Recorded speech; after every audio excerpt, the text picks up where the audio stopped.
That was the record before us, and here we are, pre-recorded, because we did this a few weeks ago, because we're not here at the moment, are we? We're away in that. I'm Ricky Gervais, with me Stephen Merchant. Hello there. And Karl Pilkington. He's not actually with us. He's on the. He'll be in some of the best of clips that will be coming up shortly. Yeah, this is just us, isn't it? This is just us. We did this. When did we do this, Rick? A couple of weeks back. Hold on, what is it? What it's day the 27th today. Yeah, I enjoyed Christmas. I loved Christmas. I loved Christmas. I had a great time. What did you get? Loads of presents. So did and I. I'm glad they made it to number one. I'm really glad. Stroke, he, she. Yeah, I'm really glad that the pop idols, Cliff Richard, Westlife, made it to number one. Bo Selector. Yeah, just delete that. Yeah. Okay, well, we're going to play some of the best of, some of the greatest moments of the last 3 weeks. Yeah. Ever heard on XFM 104.9. What about this? Do you remember this one? Oh, which one is it? Alright, so, here's the first bit. Right, there was this is what it's like about getting presents and stuff, right? With my mum and dad. Go on. My mate, Colin, right? Colin Bacon? No, Colin Bailey. Oh, right? yeah. He had a little Sinclair Spectrum, right? Yeah. Computer, yeah. which was like the thing to have at that time, right? Yeah. Used to always go round to his house. The deal was... Not the one you had to play through the window because you weren't allowed No, that's another lad. Oh, right? yeah. This is a different lad. And the deal was, he came to our house and my mum gave him a pie. And then I'd go round to his and I'd stay there for a few hours playing, you know, Hungry Horace and stuff like that on it. Sure. Right?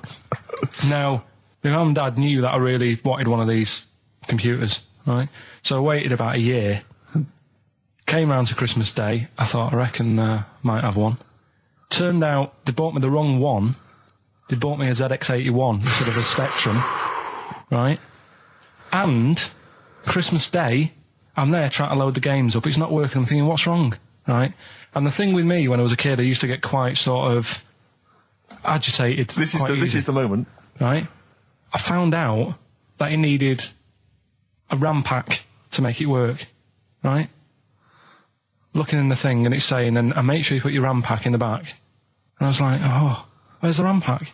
And my dad's going, I don't know, I've got you the main bit. That's it. So I was that wound up, I just was sick, right?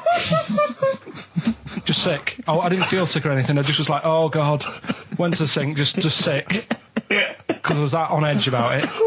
I said, come on, we've got to get one. And my dad's like, Tandy's shut. We're not gonna get anything today. Ruined again, Christmas Day. That was after the year when my train set got blown up by our kid. The following year, no RAM pack. And now you ask me why don't I get good presents? He's scarred. He just I'm gonna die. Honestly, I'm gonna die. He's just been sick. Yeah. There's no RAM pack. Did you get to the bottom of it? Why wasn't there a RAM pack? You have to buy them separate. Oh, it's one of them cons. What do you mean I can't play Frogger? Oh no. So, wasn't there another incident when you threw up? Spontaneously threw up? Oh. Through sheer anxiety? I do get it. It's not so much now because I've relaxed a bit, but as a kid I used to be quite on edge all the time with certain things. Do you think that's what happened to your The cat wind. that kept being sick? That it didn't get the food it wanted? And it just threw up? Do you remember that? Yeah. God, so they shaved it. No, like, again, I spoke to you in the week, and I had much better things, like when I tell you about Brian Blessed climbing Everest, and for some reason it made him, it played havoc with his belly, and he followed through and he had to clean up. Shut himself? Yeah, using ice and snow. Why are you telling me that Brian Blessed... in what way is telling me that Brian Blessed shit himself once in any way educational? Because I was saying how he was climbing Everest, right? Right. I give it to him, he's an actor and that, but he gave that a go. Yeah. Right? It played... What's the point of that, you'd say, wouldn't you? You'd say, God, he's you know... So he's alright. Me doing a boxing match for no reason is rubbish, but him climbing Everest and shitting himself... Yeah, he did that. Is commendable. Right, and he's only going to, like, go and do it again. He's going to climb it again. Yeah, but he might not shit himself this time. Yeah, what's the point in going? Nothing's changed up there. Yeah, good point. Yeah, Where's you been? Well, it has. They've probably cleared it up by now. Like, but it's slip on it. I can't even read about Brian Blessed. Is it actually true, or have you libelled someone else? It was an interview with him in it. And what did he say? Oh, come on, what did he say? He said I climbed Everest and I played havoc with me belly. Let's talk about it next week. We've really run out now. Oh, you're a fool. 3 holidays Carl's had this year, last year. Yeah. I'd love to have 3 holidays. You've got to start putting the work in there. I had 2 holidays then. No, you had 3 holidays. You went away with Suzanne and her parents. Yeah, well, that doesn't count. It does count. If you book 2 weeks off the firm, you go away and you go, how was your holiday? Go, well, it didn't really count. It wasn't a really good holiday. Can I have them days back, please? My New Year's resolution is to be nicer to you, but well done, you've already broken that. No, but talk sense. Talk sense. You've had 3 holidays this year. And I'm just saying, you're in your 30s now, and 30s is when you should be really putting the work in. That's true enough. To reap the benefits in your 40s, 50s, 60s, 70s, 80s, 90s, and 100. Karl, what's your New Year resolution? What about think before you speak? It's worth. I mean, see, I'm allowed to laugh. I'm allowed to laugh at things other people say, Karl. That one, that is a good suggestion. How was your holiday, Karl? It was all right. Right, brilliant. But that I don't see on the ratio of good to bad in Karl's mind. That might be amazing because we never hear him singing the praises of anything. I'll tell you what. Can we have a cracking little tune and then come back and hear about Karl's holiday? Oh, I'd love to do that. Let's keep it tight. Love Will Tear Us Apart by Joy Division. Now I can't put my finger on it, but that doesn't sound like the original, and it's off a compilation. It sounded a bit fast. I think the vocal was slightly different. If anyone can, put me out of misery, I think it might be in a session of the time or something. Karl, is it a New Year resolution for you? Another one. Maybe when we ask you to get a song, get the original single version. I could be wrong, not some but obscure session. Yeah, it does seem different, doesn't it? Very odd. Yeah. Maybe we just remember it wrongly. But anyway, that's XFM for you. 104.9. I'm Ricky Gervais with me, Steve Merchant. Karl Pilkington. Karl, you went to Lanzarote. Yeah. People said don't go to Lanzarote. They told you it was Lanzarote. They told you, were they right or wrong? They were right, yeah. Really? Yeah, it's a bit ropey, yeah. Is it? Why? Just out there. If it wasn't for the volcano they had, it'd been knackered. That's their big draw, is it? That's it, basically. That's all they've got going for them. When you landed, was it really hot? Were you quite excited? You were thinking this is okay? It was warm. It's we can't complain about the weather. The weather was all right. Sure. You know what I mean? That's what I went for, but it'd be nice if there just was something else. Yeah. What did you do all day then? Did you read your ritual book? No, I didn't read that. I read that book. Do you know the book that I bought and all the chapters were messed up? Oh, yeah. I bought a better version of that. All right. And I read that. Excellent. And then... Did it make more sense in order? Yeah, a lot easier to follow. Yeah. And then we went and had a look at the volcanoes and that. They've got 36 of them to look at. How many did you look at before you realised that pretty much, you've seen one volcano, you've seen them all? Probably about 6 or 7. Really? Yeah. And then when you got to the 8th, you thought, now I know what this is going to be, Suzanne. This is going to be like a mountain with a hole in the top. Yeah. Really? But it happened years ago as well. It's like, just keep a couple, fill the rest in, tidy it up. Fill the rest in? Yeah, no, Well, getting some builders. No, seriously though. Okay, 4 million tons of concrete, please. They're an absolute death trap. Yeah, what do you mean fill them in? Do you know what a volcano is? It's just a hole, isn't it? That's happened. Well, it's more than the hole. It's more a portal to the magma in the centre of the earth. Back in 1730 it happened, and they still haven't sorted it out. Well, when you say it happened, volcanoes were made a lot longer ago than 1730. No, but the one that did Lanzarote in. Right. Sort it out. What would you suggest? Well, how can they fill it in? It's joined. It's all joined. No, but what I'm saying is... the big plates of the earth are all joined. All the magma's joined. With the trade centre thing, that happened. They cleaned it up, sorted it out, they've moved on. That's what I'm saying. Whereas Lanzarote have just gone, leave it. It happened back in 1730. You misunderstand me. How, in the name of God, can you fill in a volcano? You ignorant twit. No, but it's not just the holes. They've actually left the lava everywhere. That's what I mean. It's not just the big holes. There's lava everywhere. But it's molten rock. They can't just pick it up like they're like a carpet. Put it in the holes. The holes are there ready. Just push it all in. That's what I'm saying. Do you know what a fable is? I've got a rough idea. Okay, it's a thing that uses sort of metaphor, analogy, just to explain sort of morals. I mean, they're very very old for a start, and it's all. I'll give you an example of one. A quick one. Oh, the one about the the dog with 2 bones. He goes to a dog's got a bone. He sees a reflection in the lake, and he thinks, "Oh, that dog's got a nice bone. I'll have that." And as he goes to get that one in the reflection, he drops the one he's got, and that's one about, you know. I think I was told one when I was younger. Go on. I think it was one. This young lad, he's got a dog, right, and he's about 8 years old, and this dog, he's had it since he was about 4, and it's a bit tired now, and he chucks sticks for it, and it doesn't go for it, and he's saying to his mum, "Oh, I want a new dog because this one's useless. It doesn't do what, you know, it doesn't have any fun with me." So they say, "Oh no, but you know, Rover's a good little dog. You should look after it." And he's like, "Oh, I don't like it. I want a new one." So they buy him a new puppy. And it's running around, yapping about, and he's loving it, and he's playing around with it in the grass. And then one day he goes to the park, and he's messing about and rolling about with it, and he falls into the lake, right? And the little puppy's like yapping at him, and he's going, help me, little dog's yapping. And then the old dog comes and gets his collar, and it pulls him out of the lake, and he goes, "Oh, God, you know, why did I forget about you? You're the better dog." And he loved that one again rather than the puppy. I got a feeling that was Lassie. Well, yeah, that was an episode of Lassie. What's the moral? What's the moral there, Karl? What's that telling? What's that explaining through analogy? Sort of, don't forget the old. Look after old people.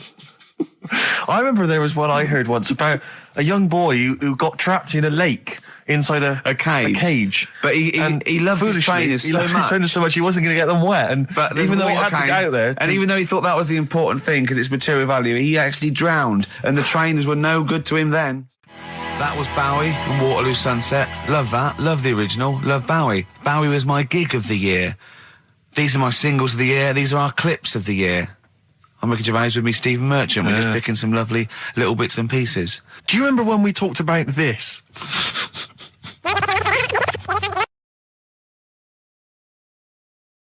So we just had a text here that says, and I don't know what truth there is in this, as ever, but John says there is apparently a nude bike ride today in Hyde Park. Now, I can't believe that's the case, because I don't think it's allowed, is it? You can't ride around with your veg, can you? I don't know. Why would you want to? Well, good point. On a bike. On a bike, I love the fact that that's what disgusts him. I want. Do you know what? If we did appeal for a nudist to call in, I'd want a very specific sort. I want a German nudist, a middle-aged man called Helmut. Okay. If there is any, or the closest one to it. So I want a middle-aged man from Germany. If your name is Helmut, you're in. But I'll accept Hans. Karl would be good, wouldn't it? All right. Yeah. I think I'm wondering if the age might. Maybe we could broaden that. Okay, just a German nudist bloke. Right. Could he at least be fat? Could I find a fat German fella? If your name's Helmut, we're going to give you a big prize. Yeah. But you know, any fat German fella who likes to get his sausage out. Sure. Okay. It's sauerkraut. Yeah. What's the phone number? 0871 222 1049. It'd be good just to get an email or a text though with a contact, wouldn't it? And then I can just call them up in the week. Sure. And 83936 is the text number. I don't know what our audience demographic pans out like, Rick, but I'm suspecting that's probably a fairly small fraction of our listenership. I know, but you know, there must be someone out there. If you know a fat German who likes to get his tackle out, phones are going. Straight away. Just answer it, Karl. Just answer it. Just potluck. it could be anything. Well, just see what it is. To be fair, it could be a nutter. But just say hello. Just tell his nutter straight away. He'll stay there, won't he? He'll stay there. Well, answer it. Answer it. Leave it. Answer it. Oh, you see this? It's gone. It's gone. There you go. He bottled it. So, just as well. Well, you took too long to answer it. There's a vicar in Australia who started sort of doing his services and all that in nude. Hot, isn't it, out there? Yeah, where'd you get the churches aren't. Churches are pretty cold. It was on some website. Of course it was. Yep. Just saying about a vicar and that who's there's a lot of nudists and that who want to get married. Do it, you know. Don't mess about with the wedding dress and that. Just snip up. Cheaper, isn't it? Well, I also suppose it's so.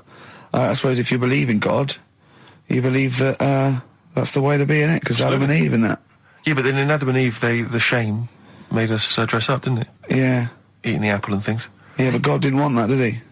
No, he wanted to see it all. He was loving it. We don't know where of time getting a knife full of all of that, and then the snake said, cover yourself up. Stitched him right up. What exactly is there then? Is it just a kind of moon-like kind of surround with just kind of dust and rock? That's exactly what you see. I was there when the Mars thing went wrong. Yeah. I would have just sent a camera crew there, filmed a bit of that, right, and say, here we are, this is it. Ignore the little coffee shop in the background. Right? This is Mars, because that's where it's like just loads of dust, holes everywhere. Tidy it up. Little round-headed aliens complaining. It's Whinging. just like Mars. Yeah. So is there what's the best bit about the holiday? Come on, pretend you're Judith Chalmers. I have been doing. I would have done all. I would have said that. Don't bother. Right. I mean, the hotel was good. Yeah? That was all right. What was that like? It's all right. Just, clean. That's all you want, isn't it? See, that's not quite what Judith Chalmers does. She doesn't go, what's the hotel like? All right, yeah, clean, isn't it? All right. What was it like? What was it? 3-star, 4-star? Did it have a swimming pool? What was the room like? Had a swimming pool and that. Yeah? Yeah, it's good. I think it was one of the better ones on the island. Okay. Nightlife? Wasn't really. And there was a bar, there was some bands playing. Yeah. Not very good. Food got a bit boring. Yeah.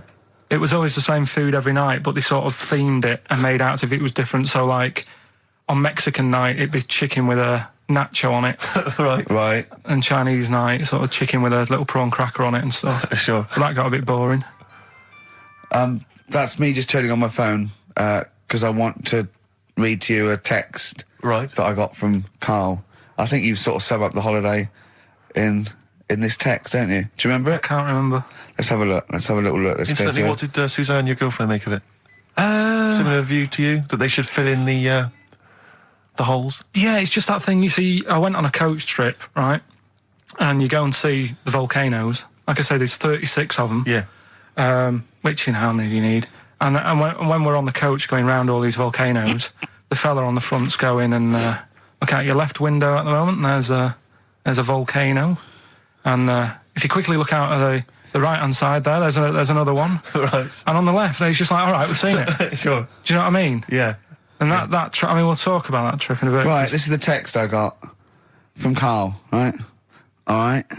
Been up to a volcano. Been in some dead artist's house who built his house in the lava. They said they would show me science with volcanoes, but all they did was chuck some water in a hole and it shot up in the air. No dwarves in the canteen, no scousers here, but there is a Swede woman with a big head. She looks effing gormless with a cap on. All right? So a little reference there to... A Swede woman? What's that mean? Do you mean Swedish? Yeah. Or she looked like a vegetable? No, I had the Swedish woman. But they've all got sort of quite big bill, aren't they? And I sent him a text. Oh, well, it's just good to be on holiday because, I'm working. He sent back, so am I. Just been watching Sky News. There is a school for monkeys who want to get a band together. Is that monkey news for later?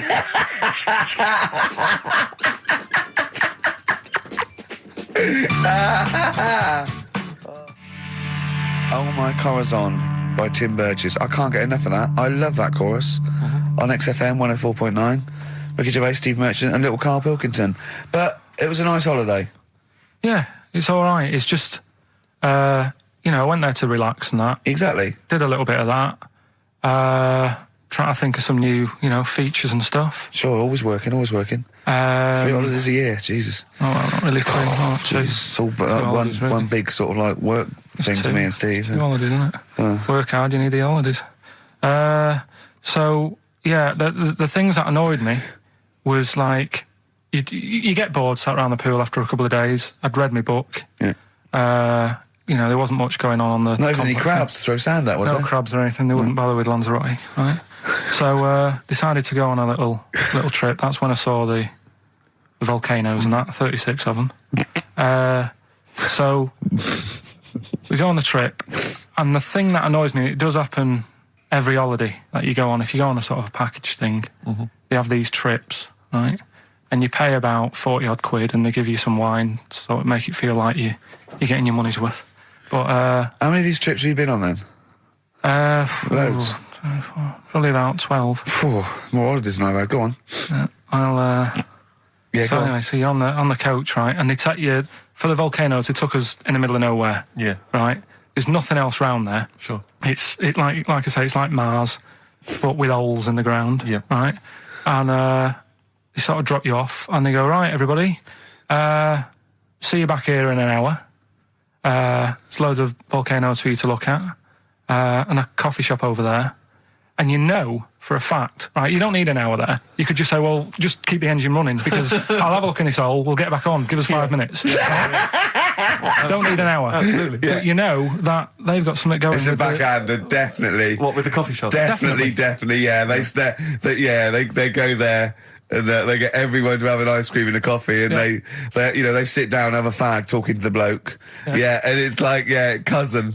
Yeah. How much was the coffee? Was it probably about €3 each euros, so I think it was $3.50. Sure. Yeah. Which is, I don't know, what, that's about 2.5 quid. Yeah, they've stitched you up. Go on. Talking about this the other day. What was it now? Listen, the fella. No, listen. Do you want, all right, no, come on. All right, he's got it now. Go on. This fella goes to the doctors, right? Oh, right, okay. Right, if this isn't any way apocryphal, stupid, illogical, impossible, right, you are never, ever speaking again on radio. So make sure this is at least possible. I'll tell you what, I'll even give you improbable but possible. So if anything that breaks the laws of the universe or logic, okay, that's all you have to avoid. On you go. Right, so this fella, right, he goes to the doctors because he's got earache. Right, okay, if a chimp's living in his brain... Go on. So he's got earache, he's sat in the waiting room, and his ears all bunged up and it's hurting a lot and what have you. So the doctor comes out and he goes, right? And because his ear's all bunged up, he doesn't hear it that well, right? So he thinks it must have been me, right? So he wanders in. Keep going. Anyway, I'm going to hate this. I can just feel it in my bones. Steve, I'm going to let you take over. Okay, let's hear it. So the doctor says, sit yourself down there, right? So he sits himself down. He goes, right, take your pants off, right? So he's thinking that's a bit odd. Anyway, he heard that though. He apparently he took his tackle off. The doctor did some operation. What, there in the waiting room? No, in his office. In his office, yeah. What? Wait. So he removed what? His genitals? Yeah. In his office. Why, Carl? Because he hadn't called him in. Oh, he'd called in the bloke who wanted his testicles taken off, and he didn't do it. What? So the doctor went out and said, Mr. Jones, who's here to whip off your cock and balls, just here and now, right? Bloke comes in, didn't it? It must have been me. So the bloke who wanted his balls taken off didn't say, I think he said me. So he didn't interrupt then. So the bloke goes in, he starts taking his testicles off, and he doesn't say, I'm here for me ears. What are you doing with that? That is a blinding record. And before that, Rick, what do you make of those adverts? They were great, weren't they? I like them, yeah. I'm going to buy all them products on the way home. And that's endorsed by Ricky Gervais. He's won awards. Yeah. Rick, do you remember this? This was a hilarious moment. No, you'll remember this when you hear it. It was when Karl said something that was basic. Well, I think for a lot of people it sounded like a lot of old bollocks. Carl's found love on the street before, haven't you? How's it going with your bird, Karl? Are you married? Yeah. No. How long have you been out with her? Going out with her? 7 years. Because, you're quite a simple man. Yeah. You're sort of a simple in a nice way. Ways. You're like Helen from Big Brother. Yeah, you're sort of nice enough, but I look normal. Well, yeah, you sort of do. But you could be one of those that just suddenly go mental with a pen. Yeah, do you know what I mean? Stab people through the eyes. Yeah, you sort of look normal. But if I wouldn't really want to wind you up to a point of frenzy. How did you meet your girlfriend? Through work. What, through her work? What, you found out and said you worked at the same place. Oh, you're right. Yeah. You're quite an enigma, aren't you? Could you give us more on that? At work, you met her at work. What, she came in selling sandwiches? She was going through the bins outside. What do you mean you met her? Why are you having an attack on me? You're the one who's sad and lonely. No, Oh, he's done you again. He's done you Yeah, but what again. I thought was interesting was I just scratched at him and he just went mental. Yeah, no, It's like a but bear caught in a trap. it's funny, isn't it? You'll never learn. No, I was just interested to find out what the story was, because it might be a really romantic story. Well, it's not. All right, jeez. I love the fact he doesn't want to talk about his love affair. I was thinking about you in the week, and like, does it worry you? I mean, you sort of joke about it now, and we're talking about it in the office, you know, like, oh, is Steve really touchy about the way he looks? And Oh, what's this? Where's that come from? He's done it again. He's done you again. I was walking home the other night, and I was thinking about it. And do you worry that when you're old, you will be on your own? You did start it though, didn't you? Well, Carl, I'm glad you brought this up. because I mean, for me, you know, a lightweight, frothy entertainment show on XFM on a Saturday afternoon is exactly the place where I want to discuss the desperate, lonely future that's inevitably coming my way. Oh, God. I'll tell you what will cheer you up and forget all that. A bit of Embrace. Oh, one of the most hated bands. I'm a little bit concerned about your toilet discussion. What exactly is your point again? I was just a bit bemused. You see, it's a tricky one. All I'm saying is, right, there I was at the pub quiz. I go to the toilet, not thinking about anything. I try to go, right? There's a little gay fella next to me. I love this little gay fella. Now, the weird thing is, there's nothing stopping him having a little glance, right? Because he's allowed in the fella's toilet. Yeah. Now, I'm not allowed to go into the woman's toilet and have a little look round. Right. So all I'm saying is, should they have another toilet area? What, for gay people? Yeah. And so this would be gay men and lesbians? Well, Is that going to complicate things? Well, I mean, I can only assume. I mean, to what point? I'll ask you a question, right? If you're intimidated, that's a shame. But you know, most gay men aren't looking at your knob. You know that. What do you mean? I can only say that 99.9% of gay men who use a urinal standing next to what they assume is a heterosexual man aren't looking at his knob. And what they're doing then? They're emptying their bladder. No, but the thing is, I can't talk. You're saying like, you know, about would you have one toilet for lesbian women and gay fellas, right? What does that mean? Would it be mixed? Would it just be? Well, would it have a man on one? That's heterosexual man. One little picture of a woman on the other, and then what? What would the little icon be? A man and a woman? A man and a woman. Just having a chat? Yeah. In pink and dot But lines. you couldn't mix them, because then what would happen is you'd get people who are going, oh, I'll play up to this a bit. What, pretend to be gay? And yeah, you know, sort of grow a moustache and shave their head. And pretend to be a lesbian. Right. Yeah. So I see. So, you know, people pretending to be gay so they could go in and have a look at the lesbians. Yeah. Right. So that would mean that we need 4 cubicles now, would we? Yeah, no, this is fine. 4 cubicles. So every pub How now... many toilets do we need at Every the moment? pub's now got 4 toilets. Oh, Carl, bisexuals. Yeah. Now, interesting. Bisexuals. How many toilets do we need now? Call the council. Will you use any? Huh? No. No, because they're interested in everything, aren't they? Because a little bisexual fella will be looking at your knob. Right, with them, Yeah. what you do, you just have a door, you open it, and there's one urinal there, so you can't get a queue. They have to sort of wait. I just thought that, well, why can't there just be a thing between the urinals? So no one can look at anyone else's knob. Wait a minute. Just to go back to Ricky's point, what stops, even if we've got the toilet for gay men, what stops the gay men who want to have a look at your willy going in the regular toilet and pretending that they're straight? Most men don't Who is going to police this? wear gay across their No, head. exactly. They don't have a tattoo. There's no branding yet in the British house where they have to declare. So we're going to have to expand this. What So we've do all you- got to carry identity Do you know cards. you can see a gay, can you? Coming a mile off. No? No, I'll just hold it in next time. No. Can you tell gay men? Do you know a gay man?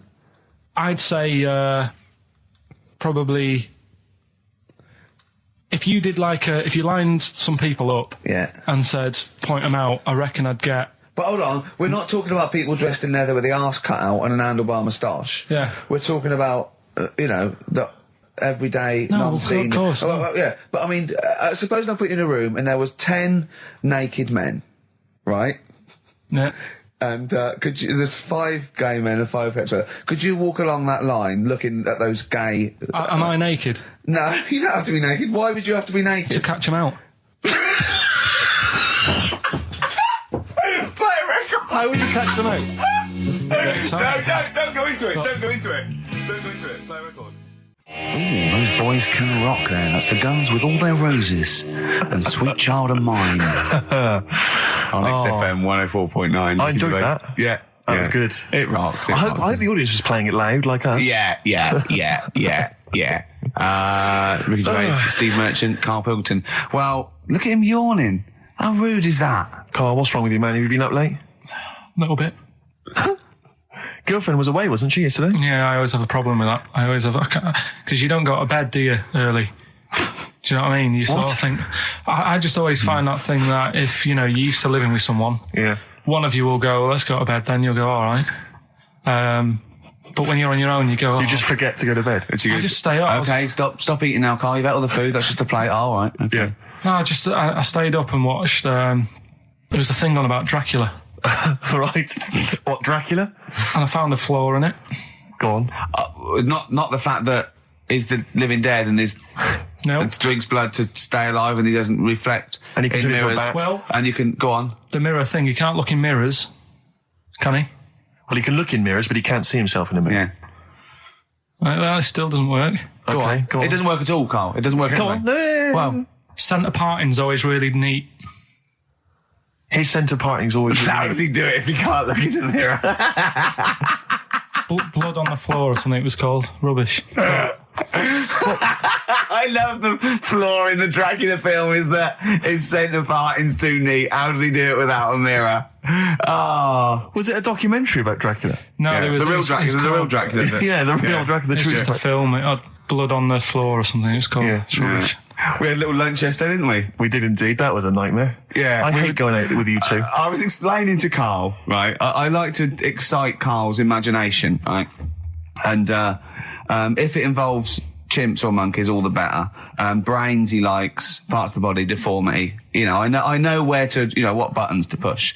And I told him about this thing. I don't know if any of you out there know about this, but there's an experiment they did in the 50s, a clinical psychology experiment where there's your 2 hemispheres of the brain, okay? They're joined by a thing called the corpus callosum, right? Which is just a little flap of skin, like a little scarlet lead that joins your 2 hemispheres. And what they did, they cut that in half, and they thought it was a cure for schizophrenia, but what it turned out to be, or epilepsy, I think, I can't remember, was that your 2 sides of your brains didn't function together. You couldn't get information. I was telling Carl all this thing, and one of the things I told him was that they did it on a monkey, and it fought itself over a nut. Like its right arm was connected, by its left lobe of the brain, and it was fighting over itself. And Carl went, instead of thinking this is amazing experiment, he went, would it have been happy if you'd given it 2 nuts? Yeah, I know. Well, you started off by explaining it. I remember you mentioned, because I was watching the 2 of you as you were describing it to me, you said, of course, one side of the brain deals with symbolism. And as you said the word symbolism, I noticed Carl drift away from looking at you, pick up his mobile phone and start pressing buttons randomly. And I thought it was the word symbolism that got him. And I noticed it took you just a moment longer. And I think the first thing you said was, when did I lose you? Yeah, I knew I'd lost him. It's extraordinary. And he doesn't even try to disguise I said it. nomenclature at one point as well. Right, yeah. And I knew I was dicing with death there. Yeah. But, Yeah. but I told you tried to look it up, didn't you, on the web? You didn't find anything about it, did you? The spelling of it's... What is it again? What's the word? Corpus callosum. Yeah, so I couldn't do it. No, there's no point. Yeah. Don't bother. Give up. Don't bother. Give up. So if anyone knows any interesting facts about that, I don't know. But yours hasn't been cut in half, has it, Carl? That would, again, might explain something. I'll tell you what we will be talking about later. I don't know if you're sort of aware of them, Steve. Go on. Bonobos. Oh, I don't know much about bonobos. I told him about he was looking for stuff. I said, put in bonobo. He was having no luck with chimp. And they're a form of chimpanzee, but they're even closer to us, evolutionarily speaking. They've got their social groups are more like ours. They're more intelligent. And he was loving it, weren't you? So is it human bonobo Carl? Is that how it works on the evolutionary ladder? Chimp Carl. Yeah. Yeah. Talking about them. So we're talking about bonobos. You're excited about that? Yeah, That's yeah. Coming up in Monkey News? No, I think it's a bit of a monkey bonus. Placebo, Bitter End on XFM 104.9. This is pre-recorded. We recorded this a couple of weeks ago, before Christmas. I hope you had a great Christmas. If you didn't, not our fault, really, is it? Nothing to do with us. Wouldn't have thought we'd have. We're aware of time because we've got plenty of cash now, thanks to a lot of you who probably bought the Office DVD. Yeah. Probably got And that if you in haven't stock. yet, and you've maybe got vouchers or money, still available. Still there in the shops. Still available. You can still make it the best-selling DVD of all time. Please. Please do. Yeah. Please do. I'll tell you what you want to hear there before you make your mind up. I'll tell you what, if you like this next clip, go and buy the Office DVD. I think you will. It's a brilliant clip. It's the one where we talk about, well, it is self-explanatory. Yeah. We went, it was a great day, wasn't it? Brilliant round of golf. Absolutely brilliant. Such a beautiful place in Stoke Poges. It's like a really posh place. And are you a good golf player? Well, we'll get to that. Oh, okay. Wow, he bought the shoes especially for it. Oh, We could brilliant. have- I'd love to have seen him in those little shoes. I know, and they were no good because they were metal spikes. We had to change them. He was annoyed straight away. He spent over £22 on these golf shoes. We hired a buggy that was brilliant fun. I was bombing along, wasn't I?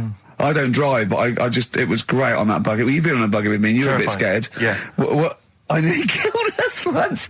I was just taking banks and things, but you don't see sort of bunkers, and he'd scream and go, stop! And he'd put his foot down the brake, and then I reversed. At one point, he sort of did a handbrake turn next to the lake, and then we had to reverse, right? And you know, you just flick a switch and put your foot down. He did that without looking. I looked behind, there's a big oak tree there. He screams, watch the tree, right? So... Dukes of Hazzard. I kept jumping in and leaving him behind because I had to go to my ball. Because anyway, so the first shot, I got on the driver.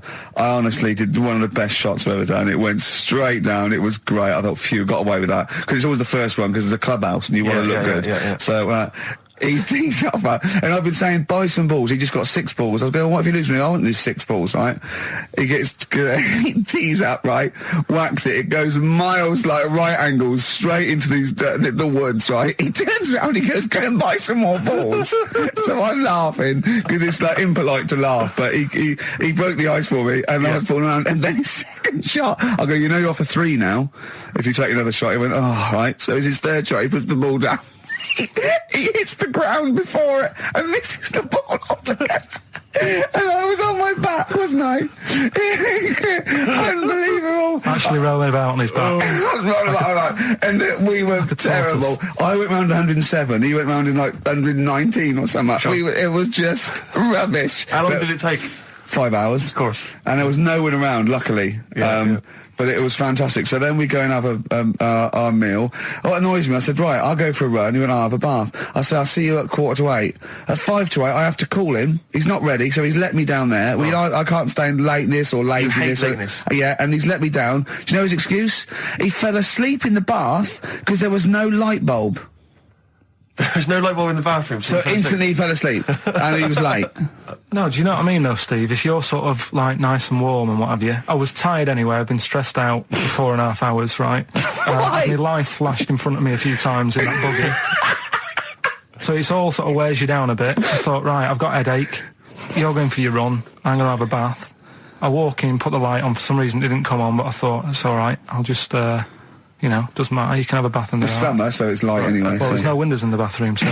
So you were in the darkness? So I'm in the darkness. I nod off because I'm shattered.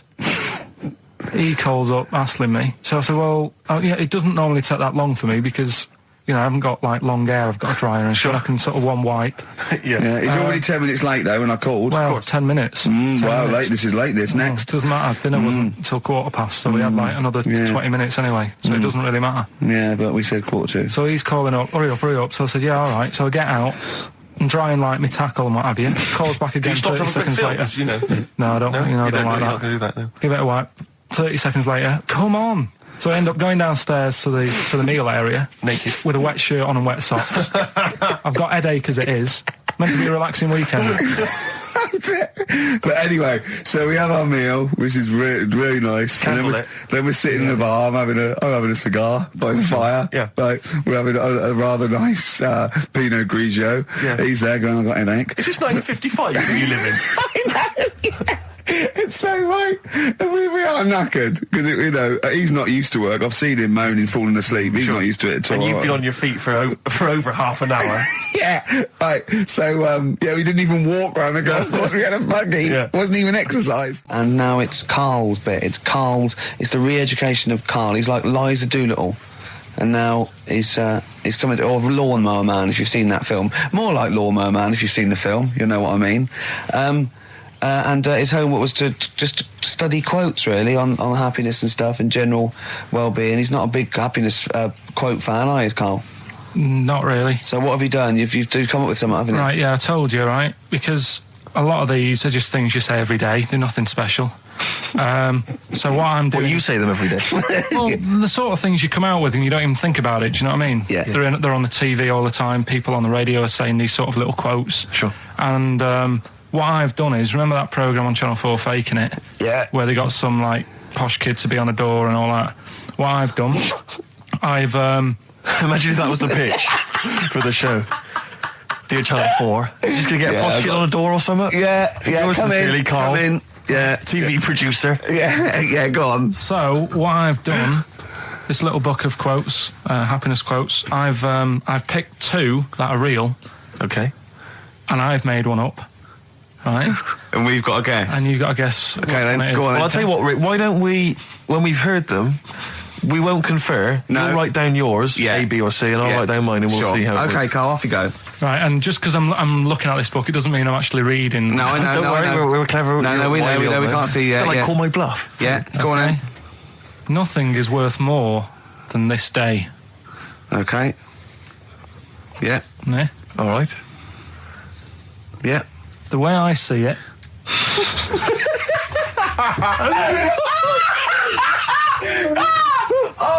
Oh God, my head's gonna burst. no, hang on. My head's gonna burst. No, Hang no, on. this might not be Karl's. It might not be. How do you know I haven't tweaked them a little bit? Yeah, good Okay, point. fair Good enough. point. No, good point. The way I see it, if you want the rainbow, you got to put up with the rain. Yeah, okay. All right? All right, yeah. Okay, hang on. It's not, yeah.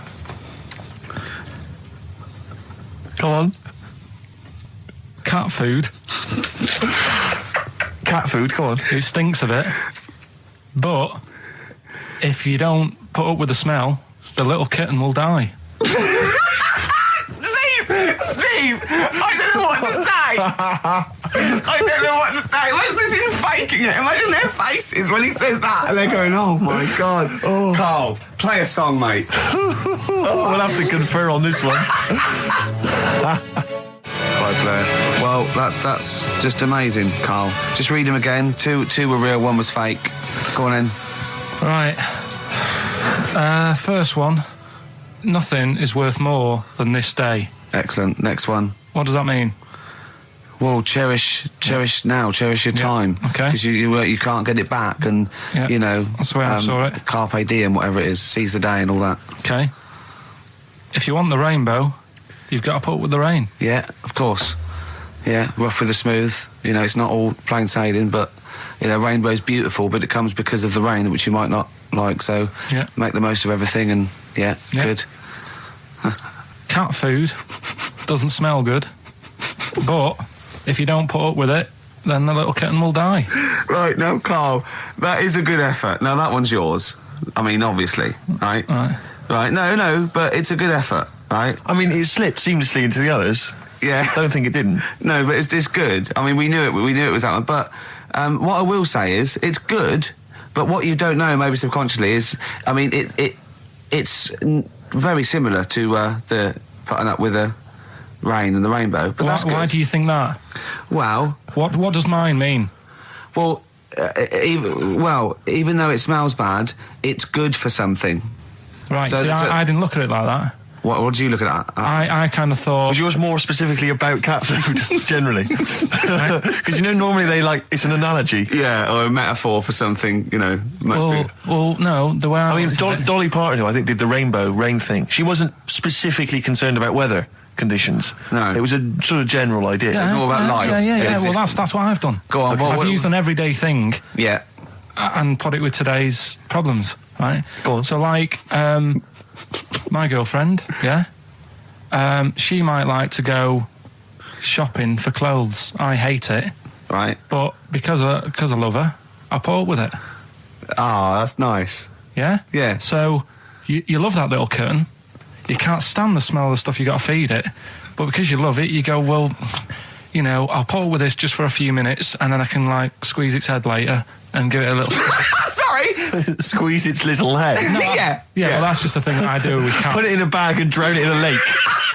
I can feed it and then I can throw it against the wall. Exactly. So you didn't see it like that, did you? No, that's very good. So it's about love, is it? It's about putting up with the bad things for something you love. Yeah. Well, that's nice. But that's very Karl, good. you seem now to be convinced and rather smug that you've tricked us and that you've fooled us and that we didn't understand it. Well, I say that's your fault, not ours. No, it's not, though. I mean, look, that man in Forrest Gump, he was a bit of a nutter. And he came up with the life is a box of chocolates thing. Yeah. Now, if that was in this book, you say, oh, yeah, brilliant, you know, good bit of work. But if he was sat here doing the show with you, you'd be taking the mickey out of him. Sometimes I feel he is. No, but Karl, I could. In fact, if people are out there, we're too lazy. Could you write down everything Karl's ever said? Because I think we could publish that. Yeah. He said one today. He saw my salamander. It's not a euphemism. He saw my salamander, and it's just sitting there in the tank. Your exotic pet. Yeah, and he's worried about there not being a lid on. And he said, I went, what are you worried about? He said, wow. He said it sits there for 24 hours a day, obviously planning to get out.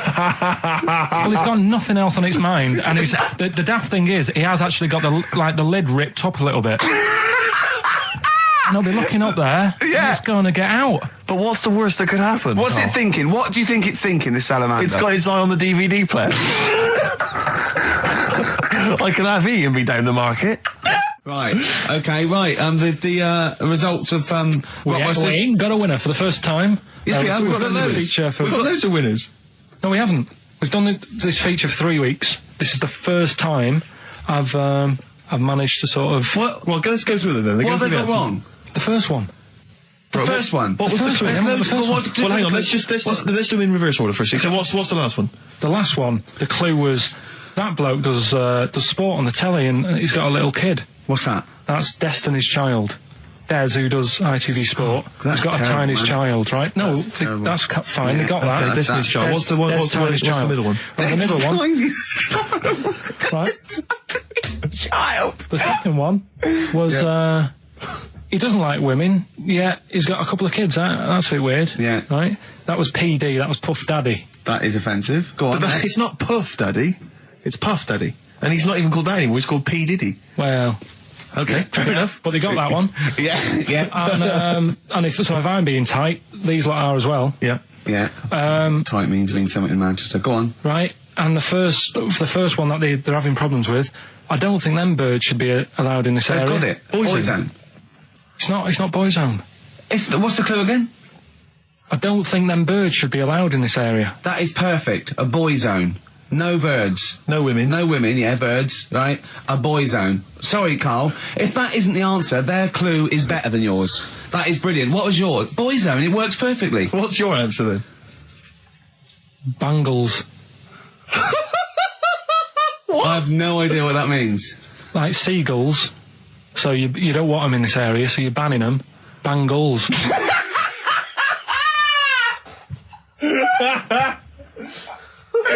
Oh! Well, give it to Boyzone, because Boyzone's better. Don't use birds being allowed in this area, it's a Boyzone. I think we should have a rollover. Karl beat them. Karl beat them. You have to use his logic, surely. But theirs works. You can't do what am I thinking. No, that's not what I'm thinking. It perfectly. It works perfectly. I think you've got to give it to the ones that got the Boyzone. Well, how about, right, because they didn't actually get into my head and my way of thinking, heaven right? forbid. How about we just keep back the David Attenborough, and they can have, I'll chuck in the Hellraiser, right? Okay. And Blondie album and the Madness Yeah, one. okay, pick a winner at random. Pick a winner, Steve. I'm going to give it to Paul Sloman, who got those answers, and he also says, P.S. Karl, you're a moron. So I'm giving that to Paul, and good luck to him. Right, well, he's got a crazy night tonight. If we can rush these over to him, he's got a cracking Saturday night. Well, if I'm a moron, I might get your address wrong when I send them to you. Oh, coming right back at you, Paul. Yes. Right. In the week, I called Karl up. I said, how are you, mate? You were not too bad. Now, as you know, his girlfriend's been away for ages, hasn't she? Covering the World Cup, the African Nations Cup. She's a sports journalist. Well, yeah. All right. Okay. I love the fact you're thinking, what does that mean? Like, well, she's not much of a journalist, Rick, to be honest. I've read some of her stuff. No, but she's not on air. She does stuff, behind the scenes. Yeah. Sure. A lot of journalists do. You always want to make clear that you're not going out with Kate Adie. That's what you want to make clear, isn't it? Yeah. Now, so she'd seen none of the meteoric rise of Karl as a broadcaster. She's been away for the whole time since you've sort of become a wit. Yeah. A cult figure, to be honest. And he hadn't told her this, so, apparently he went home and she was sitting there, looking a bit grumpy, he went, alright, so yeah. She went, should we go out then? She went, I'm not sure I want to go out with an idiot. Right? Oh no! Yeah.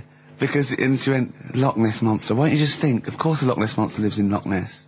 And she was giving a bit of a hard time. And she went, that's why I didn't tell her. I didn't tell her really. Same thing happened when I was at school and I had to play drums in Little Donkey. I didn't tell my parents, right?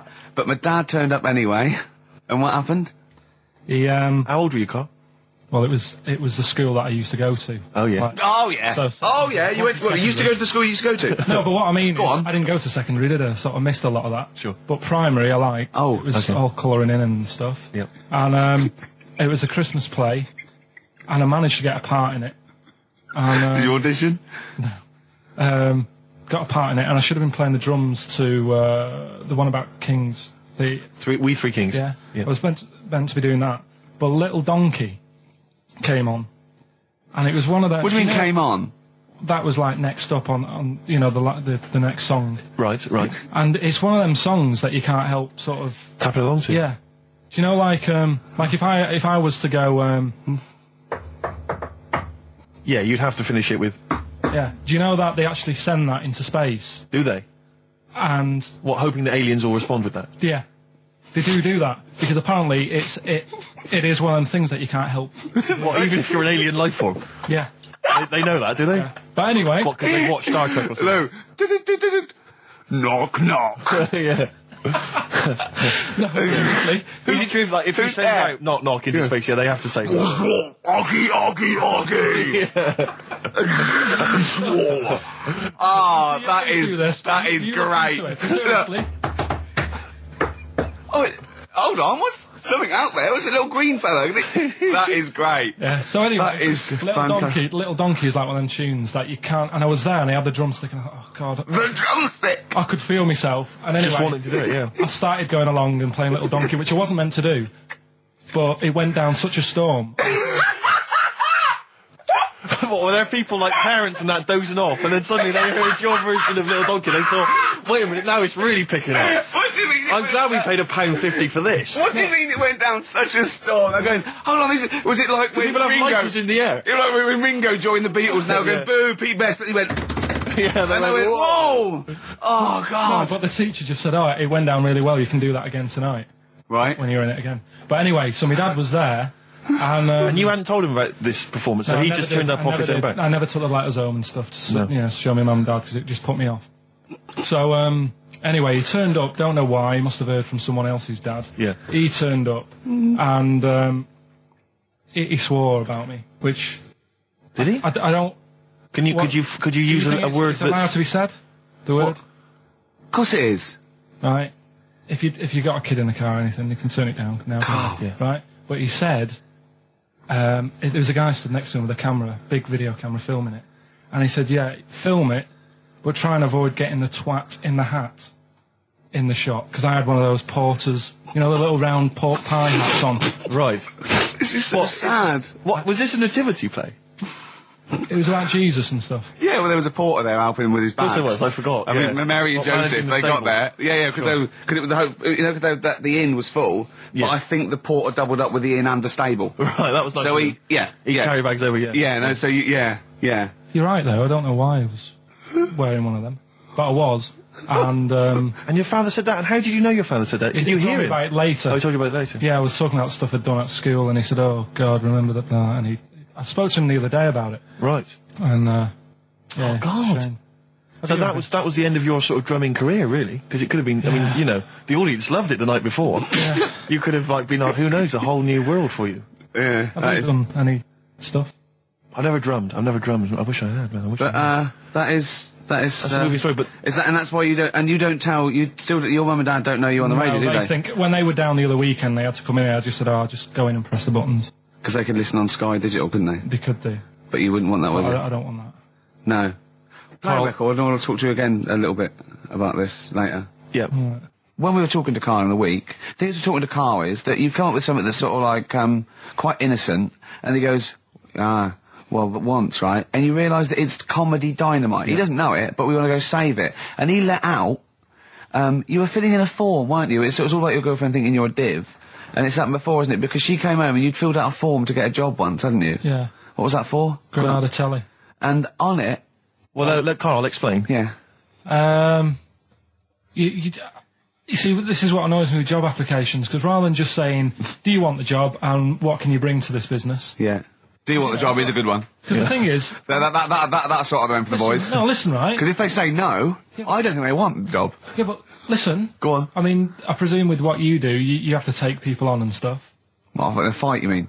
You know what I mean? Yeah. And I think it's more important that you're willing to graft and put the hours in. Sure. Than say that, you know, you did well at school. Yes. Sure. Because if I wanted to, I could have done well at school. Of course. I just didn't want to. Yeah. So where's this going? So you had the application form. So when it came to the qualifications bit and that, I couldn't fill them in because I didn't have any qualifications. And it was also asking about your languages. And I put down English quite good. English quite good. And his girlfriend came over and seen the form that he'd sent off. This was a copy of it. Yeah. And so she went, oh, you know what I mean? So that's what started, you know, the disappointment. So they're going to get that and think that you're not English. I don't think I've got it. It was ages ago. Right. How long ago was it? Oh, well, it was when I was still in Manchester, so 5 years ago. I don't think you've got to know. No, I think you'd... There could be a long list. I mean, there's probably a lot of admin problems in that organisation, but they probably...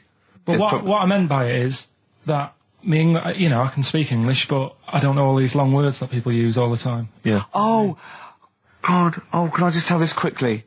In the week, I'm talking to you now, the listener. Usually I don't. Yeah. Karl said, about embarrassing him on air and that, and he's worried about his education, and he was worried about not knowing long words. Like, we come up with any long words. And he said, no, I was scared, you were going to ask me something about, someone, and he's Eastern European leader. His surname is Milosevic. And Karl said, so I learnt it this week, and learnt it so you can't catch me out in case you start. I said, what? And he said, he thought about it, and he went, Flobodan Milosevic. Got the surname right though, didn't he? So what's his name? Right? What's his name? That's how Bill and Ben would address this leader. How would they have said it? Flobodan Milosevic. What's his name? Slobodan Milosevic. Yeah. Well done. Anyway, Karl, look, you almost let it slip then as you were talking about your filling out that application form. There's some big news that everyone needs to know, which we were stunned by in the week, although the more we sort of talk to you, the more it starts to fall into place. Yeah. But Karl, what's the story? That I haven't got me exam results from the GCSEs. He never turned up to get his exam results. I was working. And so, how many did you take in the end? Because you weren't even sure about that, were you? You think you took maths and English, don't you? Yeah.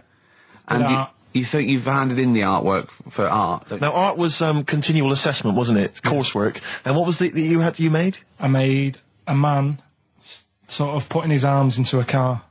You've made a model of a man putting his arms into a car. What was this? So Sort of that like- one's passed. Was We that, can this take this is a aside. homage to break-ins in Manchester? Was this? What was this? Oh, look, he does what he sees. Yeah. So you've what's got that. That's safe. You've definitely got that one. So you've taken art, you've taken English and maths, you think? So this is what we're going to do, listeners. We're going to try and find out his exam results for him and tell him next week. Live on air. We're going to call his school, we're going to try and track him down, and we are going to have a little envelope, and we are going to give Karl, at the age of 29, his O-level results. GCSEs, yeah. Now, Karl, so you took maths. Yeah. You think you took English. Do you remember turning up to do those? Do you remember sitting in the room filling in the forms? Yeah. Okay. And how did you feel you did? I don't think I did well. You don't think you did well? Did you revise? No. Why didn't you revise? Because I don't really believe in it. Okay. Well, it's just that if you don't know it, then you don't know it. You shouldn't have to start looking at a book. If I went to like the hospital, Yeah. and the doctor said, "Oh, you need your appendix out," but hang on a minute, I've just got to read up on it. Yeah. that isn't good enough. Okay. He should know, and that's the way I feel about it. To be fair, though, He did do the revision beforehand. yeah, they don't usually pass on, maybe when they're in practice. Yeah, 7 information they years down took the in by osmosis. Yeah, yeah, and bloke comes in and goes, "Can I just see what you did with that?" And I goes, "You've passed." Yeah. Phew. That's a good one. Yeah. Good job I watched Casualty. I just like the way, the things that interest me, I remember. Things Okay. like snakes not having ears and stuff. Yeah. I didn't have to read about that. No, you just learnt that, You yeah. saw it on the telly, didn't you? You saw it on that Ian Wright programme. Yeah. Yeah.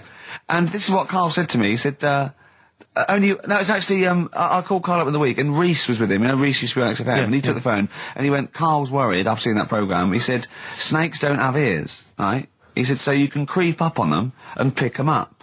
And he said, "Carl's worried." He said, "How do you ever put them down again?" Because then they know you're there. I woke up the other night quite late, Worried about that. and I said to my girlfriend, I said, "How do you put a snake down?" And she said, "What are you talking about?" I said, "That Ian Wright thing, this guy managed to pick up a snake. And do you know that thing where they clamp its head on a jar to get the poison out?" I do now. Right?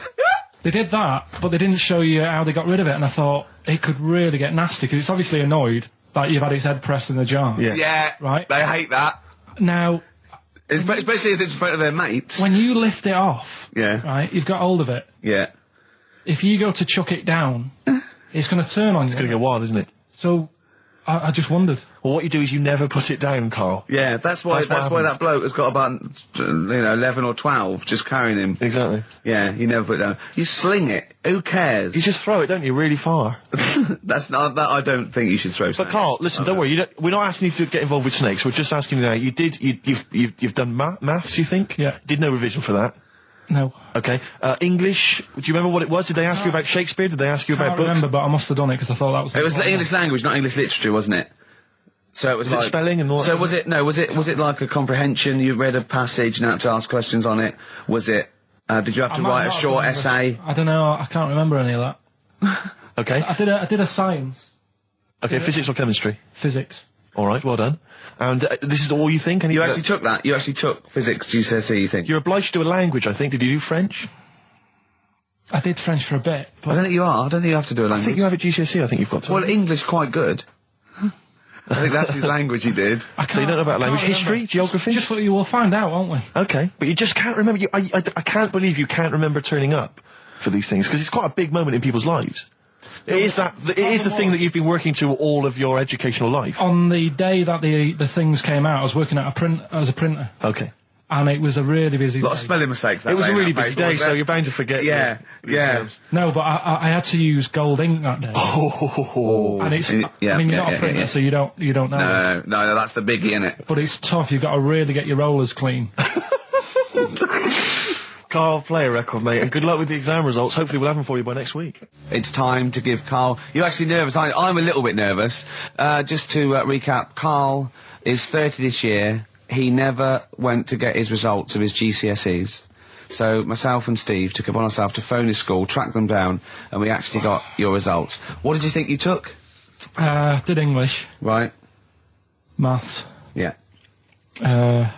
art, Right. and I think I did physics. Okay. Well, you didn't do any of them. Eh? You didn't do any of them. You didn't register. You registered for one exam and took one exam and got results for one exam. So I don't know what you thought you were turning up to, or you weren't registered, or you didn't. You're familiar with the notion of registering for an exam. You have to kind of officially register in order to be eligible. What do you mean, register? I turned up for a couple. Yeah, you can't just show up. You have to register for them. You have to pay this because it costs the school money, so they have had to have paid for you if they thought you were going to pass. You can't just turn up on the day and ask for some paper at the front. I never got a letter telling me that. Well, that's because you were never at school. But you did somehow register or registered for one exam. You registered for history. It's a topic that you've always been interested in. I was saying to Ricky before, World War II, I loved it.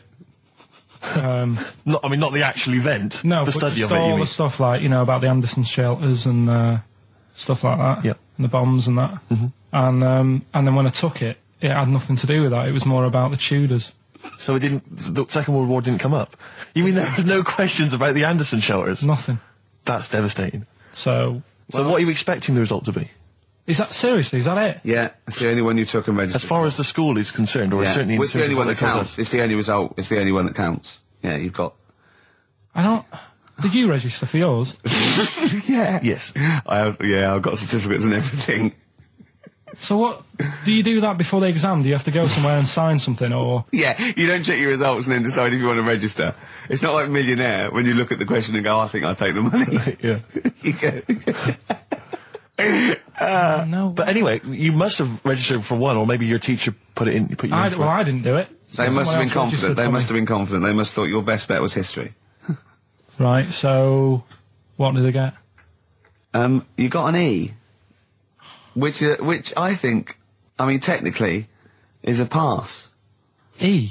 It's a bad pass, but there's F, How and there's much You're not going to be doing a PhD. you can get an F, right, which is fail, and then a U, which is ungraded. Now, I don't know why the U exists, because F means you failed. U is like them going, you not only failed, but you wasted my time. So, We're annoyed that you took this exam. so you thought they'd register me to get an E? well, they didn't. Well, they think didn't. you'd I get think any. they were hoping. It was rather like you with the lottery. They were hoping see- for something better than You nothing. see, I assume that the man who registered for that thought he can scrape an E if Anderson shout was come up. Yeah. Well, that's it. You've got. Now, what I'd like to do, Carl, is I've started your re-education. You've read a book on Rasputin. I'll be asking you a few questions about that later. I've got another book for you to read next week. Next week, I've got a I'm little. not in the mood. What? Not in the mood. Oh, come on. Look. What's that? What does that say? It's that fella. It's the picture of the bloke that he used to use for Citizen Smith. Yeah? Che Guevara. Yeah. Yeah. He was quite happy, I think, when he found out that Robert Lindsay was involved. He went, yeah, of course you can. No worries. No worries, yeah. What So- are your feelings, Carl? What do you think? Are you emotions depressed? I'm just a bit annoyed because I'm sure I turned up for more, so it just wasted me time. Listen, they don't matter. I'm sure I you're did more doing than one. very well. You know, you can educate yourself. GCSEs are merely a step on the ladder to help you, not just for education, but, you know, they're more vocational than anything else. You're doing very well, and you're reading books. Don't worry about it. But It's can I not a suggest concern. something? But if you want, I'll pay for you to take history again. Carl, we'd love to see you get a C or above. And Well, we're I'll willing pay to... for you, and I'll get you some books. Right? Now, listen. We can let's get. I reckon. When are the exams? June. Something like that, yeah. We'll try and register next week, and I reckon you can get an A or B I'm history. Busy, I'm in busy. history. No, don't worry about it. It's just easy. I get you wrote his notes. If Heat magazine, they love you, Carl. They could probably sort something out. They could probably pay for a tutor. They got a lot of money. They sell a lot of magazines. I mean, it is always, almost always, and you found that out, I discovered this, it's always the Tudors and Stuarts. There's no fear for them not coming up. Now, what do you already know about them? You must already know stuff about Henry VIII and Elizabeth. No, because it's too long ago to even get interested in. Do you know what I mean? You can't. Is that why you relate didn't- to it. Okay. The Anderson thing, it was like, God, you know, I bet my mum and dad were in an Anderson shelter. You know, this is interesting. What, when they- Oh, my granddad would have, like, had something to do with this. But the Tudors, it's like, I don't know even if they had a family back then. Play a record. If we come back Hang to on, this. hang Sorry, on, hang on. Steve, Just because I need to introduce the new feature. Yeah. For the I record. don't know if I had a family back then. Carl, listen, let me just Carl. ask you now, right? If you can finish this sentence, we've got a chance. Divorced, beheaded, died. Divorced, beheaded. Died. What is it? We just need to do a little bit of work, but otherwise I think you're going to be fine. It's how you remember what happened to Henry VIII's wives. They're little. Divorced, beheaded, died. Divorced, beheaded. It's like spam. Support. What's it? Support, protection, anchorage, movement. That's how You're you going to that's nothing to do with the Tudors No, and nothing to Stuarts. do with the skeleton. Yeah, see, no, we're not doing biology. Mnemonics and acronyms. and What happened to Henry VIII's last wife? Did she die or did she not die? Divorced, beheaded, died. Divorced, beheaded. Do you know that the only king that has got a moustache is... No. The only king that hasn't got a moustache is the King of Hearts on the playing cards. Carl is genuinely. I don't know if he's actually upset or embarrassed, but it doesn't matter. Why does it matter? You were 15 and didn't go to school. If you were my friends, I think you would have just said, oh, we can't find them. Why? But you just wanted to know. What to do with that? Well, what do you mean? What do you mean? It's ridiculous. Do it again because you want to learn, because there's great things in the world to learn about. Don't worry. Look, GCSE is vocational. Is vocationally for a 15, 16-year-old to go on to do A-levels or whatever, or to get results. But you don't need that because you've done very well. You don't care about the Tudors and the Stuarts. I mean, I mean, I've had a couple of jobs, not this one, because you don't need qualifications to get a job. Obviously. In the radio. It's obviously a job. Absolutely right. But the ones that I have got in the past, I did, because I didn't collect them, I had to lie. And I didn't like go mad. I didn't say I had A's and stuff. But I didn't put history down because I didn't even know I did it. So it's a bonus. I kind of treated myself to like a D and a couple of C's and that, so it's like, well, it's not. I love the fact that Karl even then was honourable. It's like, I'll at least put down the ones I think I took and lie, but the ones I didn't take, I won't lie about. Yeah, and don't give yourself a B. Exactly. If they're going to find out you lied, give yourself a B next time, Karl. It could backfire, couldn't it? I mean, my brother's a bit mental, and he used to do things like go for jobs and say, oh yeah, I've done this before. Like being a mechanic, and he's never even picked up a spanner. And yet, he'd have the confidence to go and try and fix cars. Well, I'm not that daft, but God, and he. Who do you blame for this? That's just an easy way out. I have to blame myself. Don't I? Yeah. What was the teacher like? Well, there's loads of different ones. I didn't like. I mean, the history teacher, it is my own fault because with her, she's a bit mental, and I used to kind of stop the lesson by saying, "Oh, miss, tell us about your fireplace you've got that is made from a gravestone." Because that's what that would stop any English teacher in their tracks. And she loved telling you about it. Yeah. It was like, oh, I learned that from a teacher. So that's why I didn't know about divorce, head loss, and all that. Yeah. Dandruff legs. Horse, head loss, dandruff legs. But remember now, divorce, beheaded, died, divorce, beheaded, survived. That's all you got to remember. And what's that? That's what happened to Henry VIII's various wives. In order.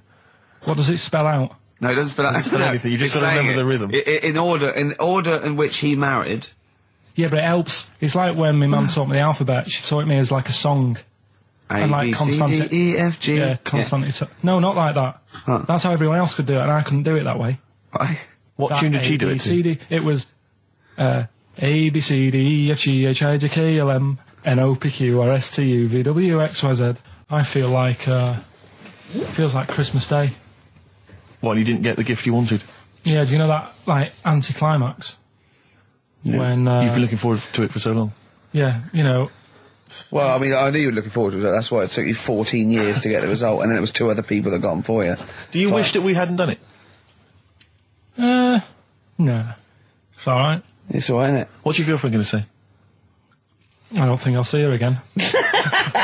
She likes a man who knows about the Tudors and Stuarts, does she? Yeah, first gladiator, then the... Yeah, you've been bluffing. Whenever she said, "Where did you go to Stuarts?" You go, "Good." Like, Yeah. lots of things, but look, there's a bird. What happened to Henry VIII's last wife? Oh, I wouldn't... oh, yeah. Oh, look, Friends is on telly. Friends is on. No, I just changed the subject by saying things like, you know, about the only king in a pack of cards. That threw off the scent. That threw us off the scent. That wouldn't fool an invigilator, would it? That's the thing. You can't use that one with an exam board. Karl, have you ever logged on to Friends Reunited? It was the site that everyone was talking about last year. No.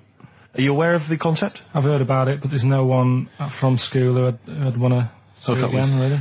So basically, for those that don't know, you have to log on to his website, and then you can it helps you track down your old schoolmates if they've also logged on and stuff. And we took the liberty, really, of looking on the Friends Reunited site and typing in your school and trying to track down any of your old mates. We didn't get in touch with any of them, don't worry. We didn't do that. We're not going to surprise you with them now. No. But I was just interested to know, like, some of your thoughts on some of the names that I could run past you. I mean, these are people from your year. Just tell me if you recognise the names. Sarah Morris? God, yeah. Remember her. Go on, you're grinning, what's the thought? Go on.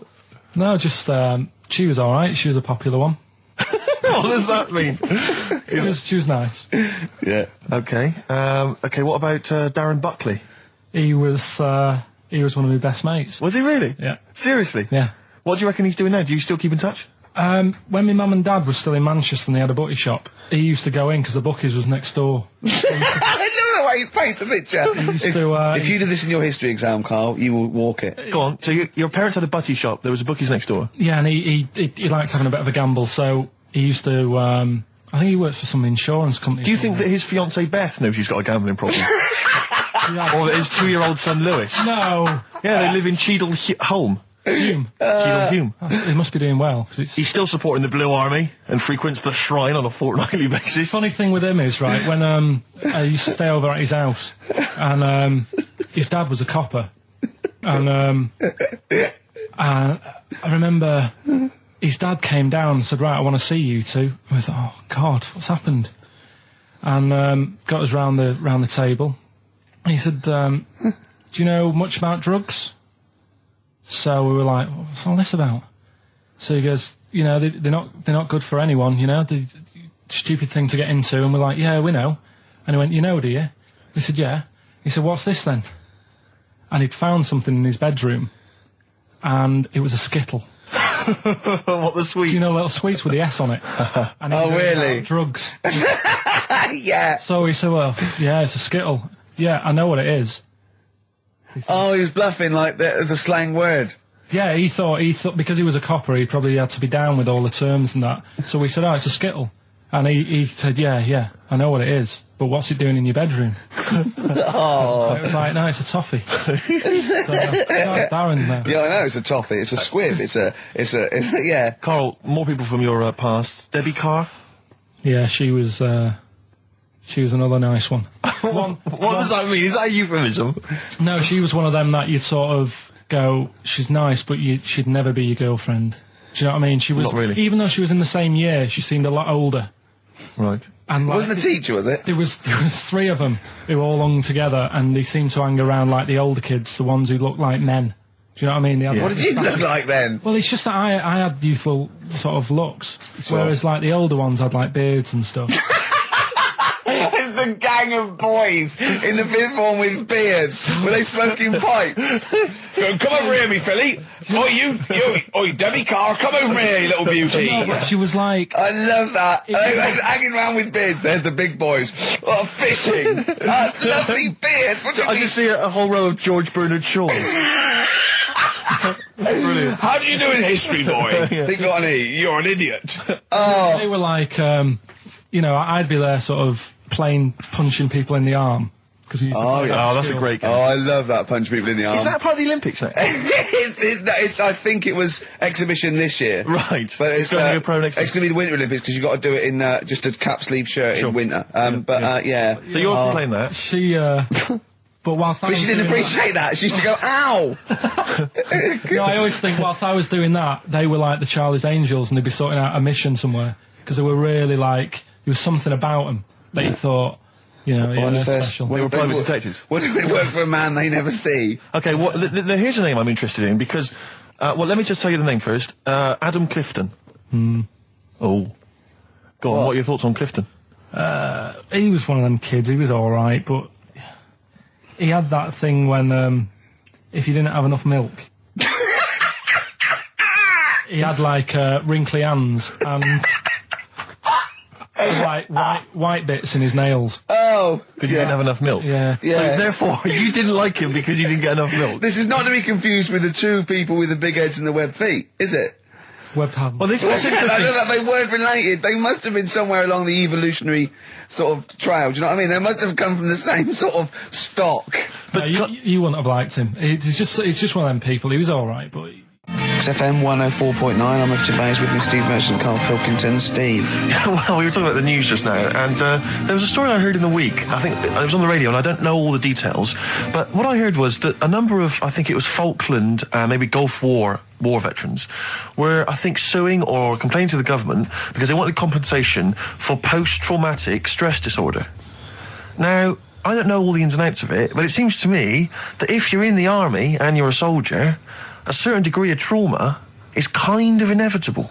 I mean, after all, if you're any good at your job, you are going to see people getting killed. So I don't understand what the ins and outs of it are. I don't know why. They only came back and Tony Blair met him and go, all right, well, not really, no. Go on, what's the matter? Well, there was people shooting at us and everything, it was all muddy. Well, calm down, don't cry. Well, I will cry.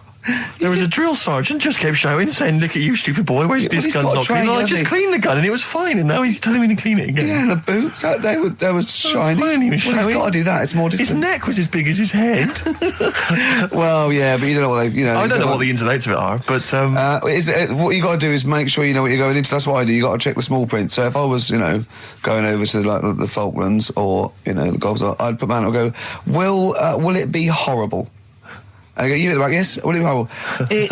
It will be horrible. Yes, it will be horrible. There will be shooting and lots of death and everything. I go, right. I'm not going to go. And they go, Exactly. okay then. Okay. that should be fine. Yeah. Should be fine. Yeah, just like that. Is anyone else scared about this? Pretty much all of us. Okay, then we won't send anyone then. Exactly. My brother went into the army, right? Because he couldn't get a normal job, and my dad said, if you don't get a job by such a date, that's it, son. You're going in the army.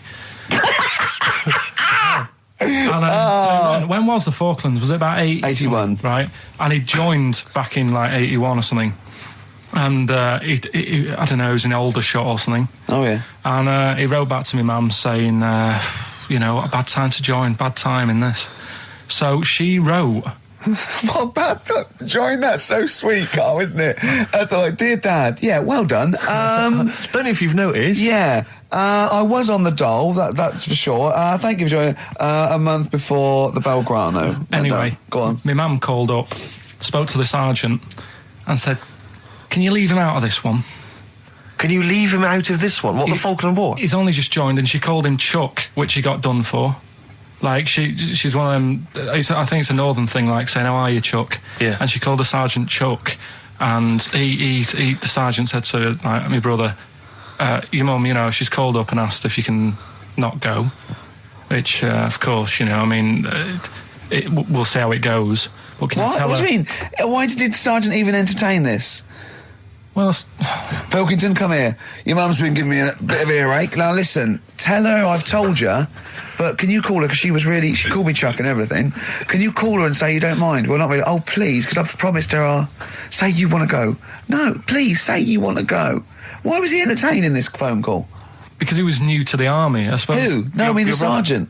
I don't know. Maybe they do that. So what happened? He didn't go in the end? So he didn't go, no. You can't do it. that's ludicrous. I love it, though. Okay, we went over the top. Pilkington, I've got a note. Yeah.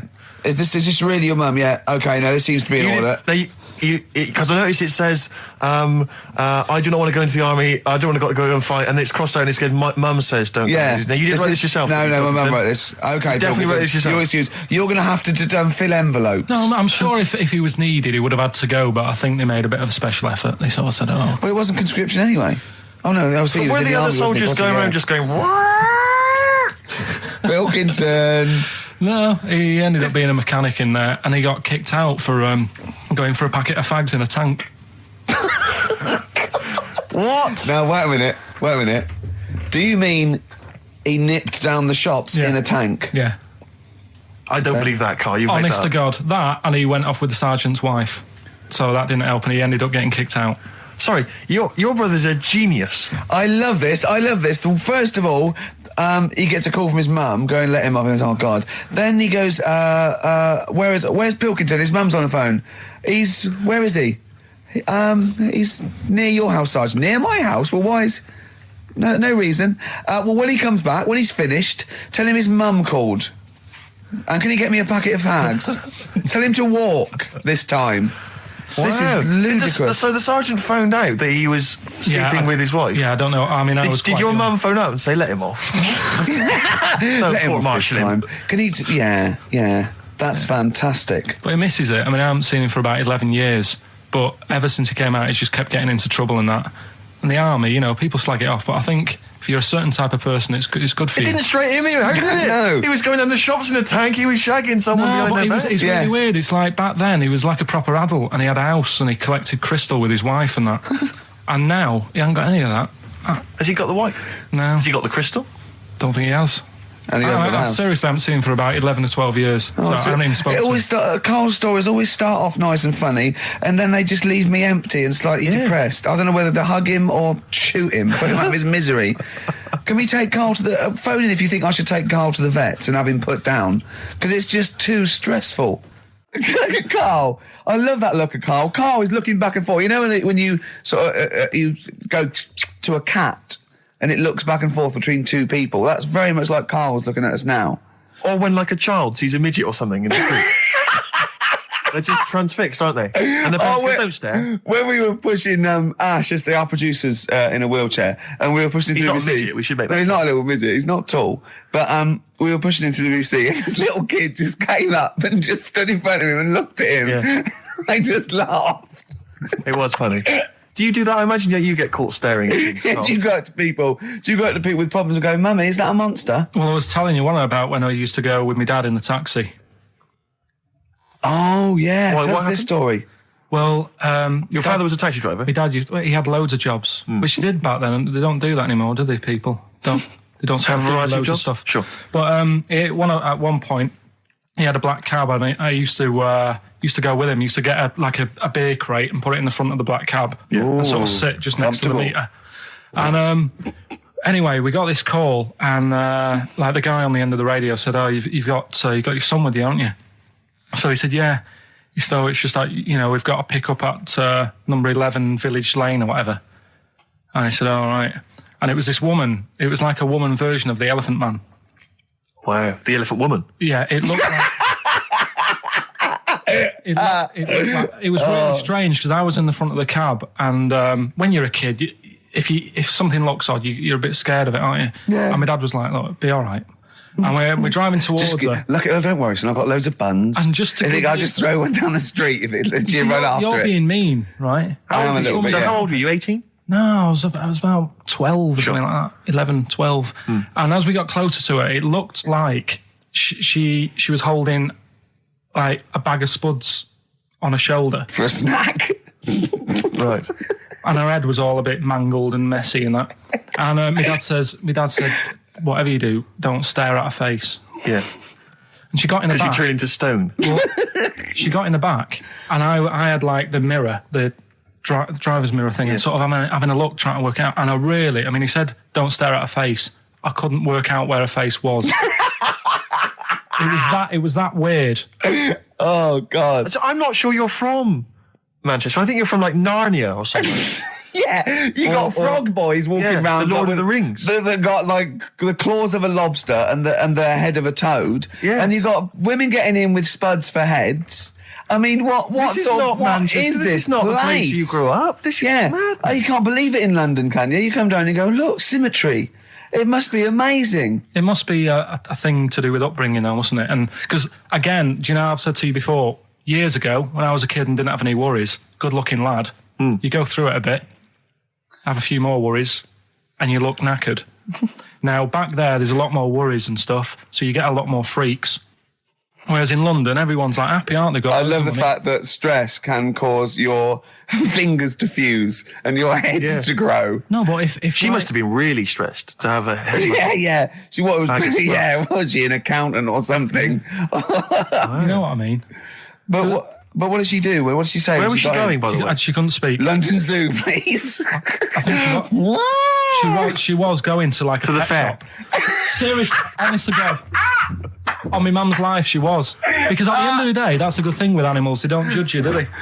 She's not She an was an animal. animal. She's a human being. Not actually an elephant. No, but you know the elephant man was not actually an elephant. You understand that? He's got no elephant genes in him at all. No. That was just a cool name people gave him. Yeah. No, it's the name of the disease, isn't it? Elephantitis. Look, so listen. So this woman, why was she going to a pet shop? She was going to a pet shop.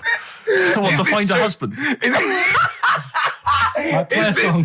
this true? No, it is true, yeah. Oh, God. I'm not taking the mickey because it must be really bad for Of you. course it is. Carl, I we need to haven't- ask. I'm going on to you today about cutting myself shaving. Yeah. I was going on about that. To think that she's probably not alive now, but to think, But you're saying that you're going to say this is a worse problem than a little cut shaving, aren't you? yeah. Yeah. Do you know what I mean? I The think things you're that right. Carl, you worry about. there's a couple of key questions I need to ask. One, if she couldn't talk, Yeah. how did she tell your father where to drive her? Did she have it Probably written got on a some note? help Did she for that. point with her nose? Yeah. Right, this has got silly. Pick your song. But and also, finally, where did you say she lived again? It was like in a village, a little small village. Right. Just hidden out of the way. All I'm saying is we could maybe get like some sort of coach, book some coaches, get a coach party up there to have a look at her.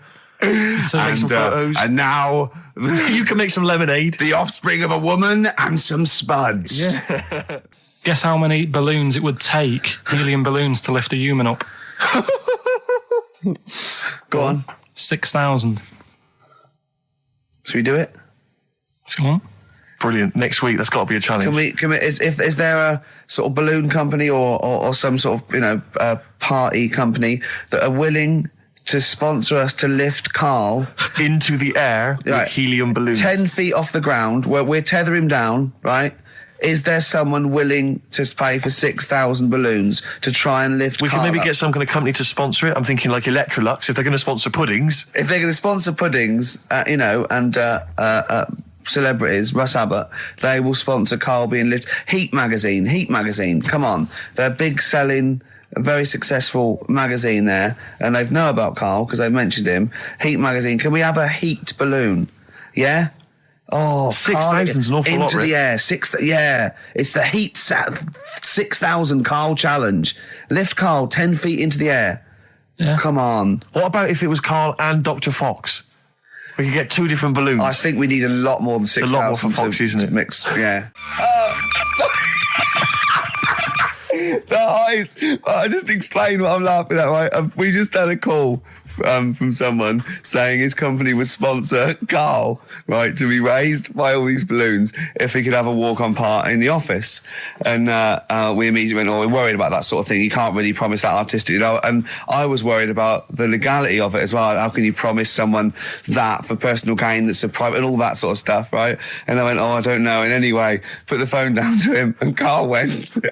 I love the fact you're more effing worried about that than me being raised 30 feet in the effing air. You started getting scared, did you? Are you worried about it?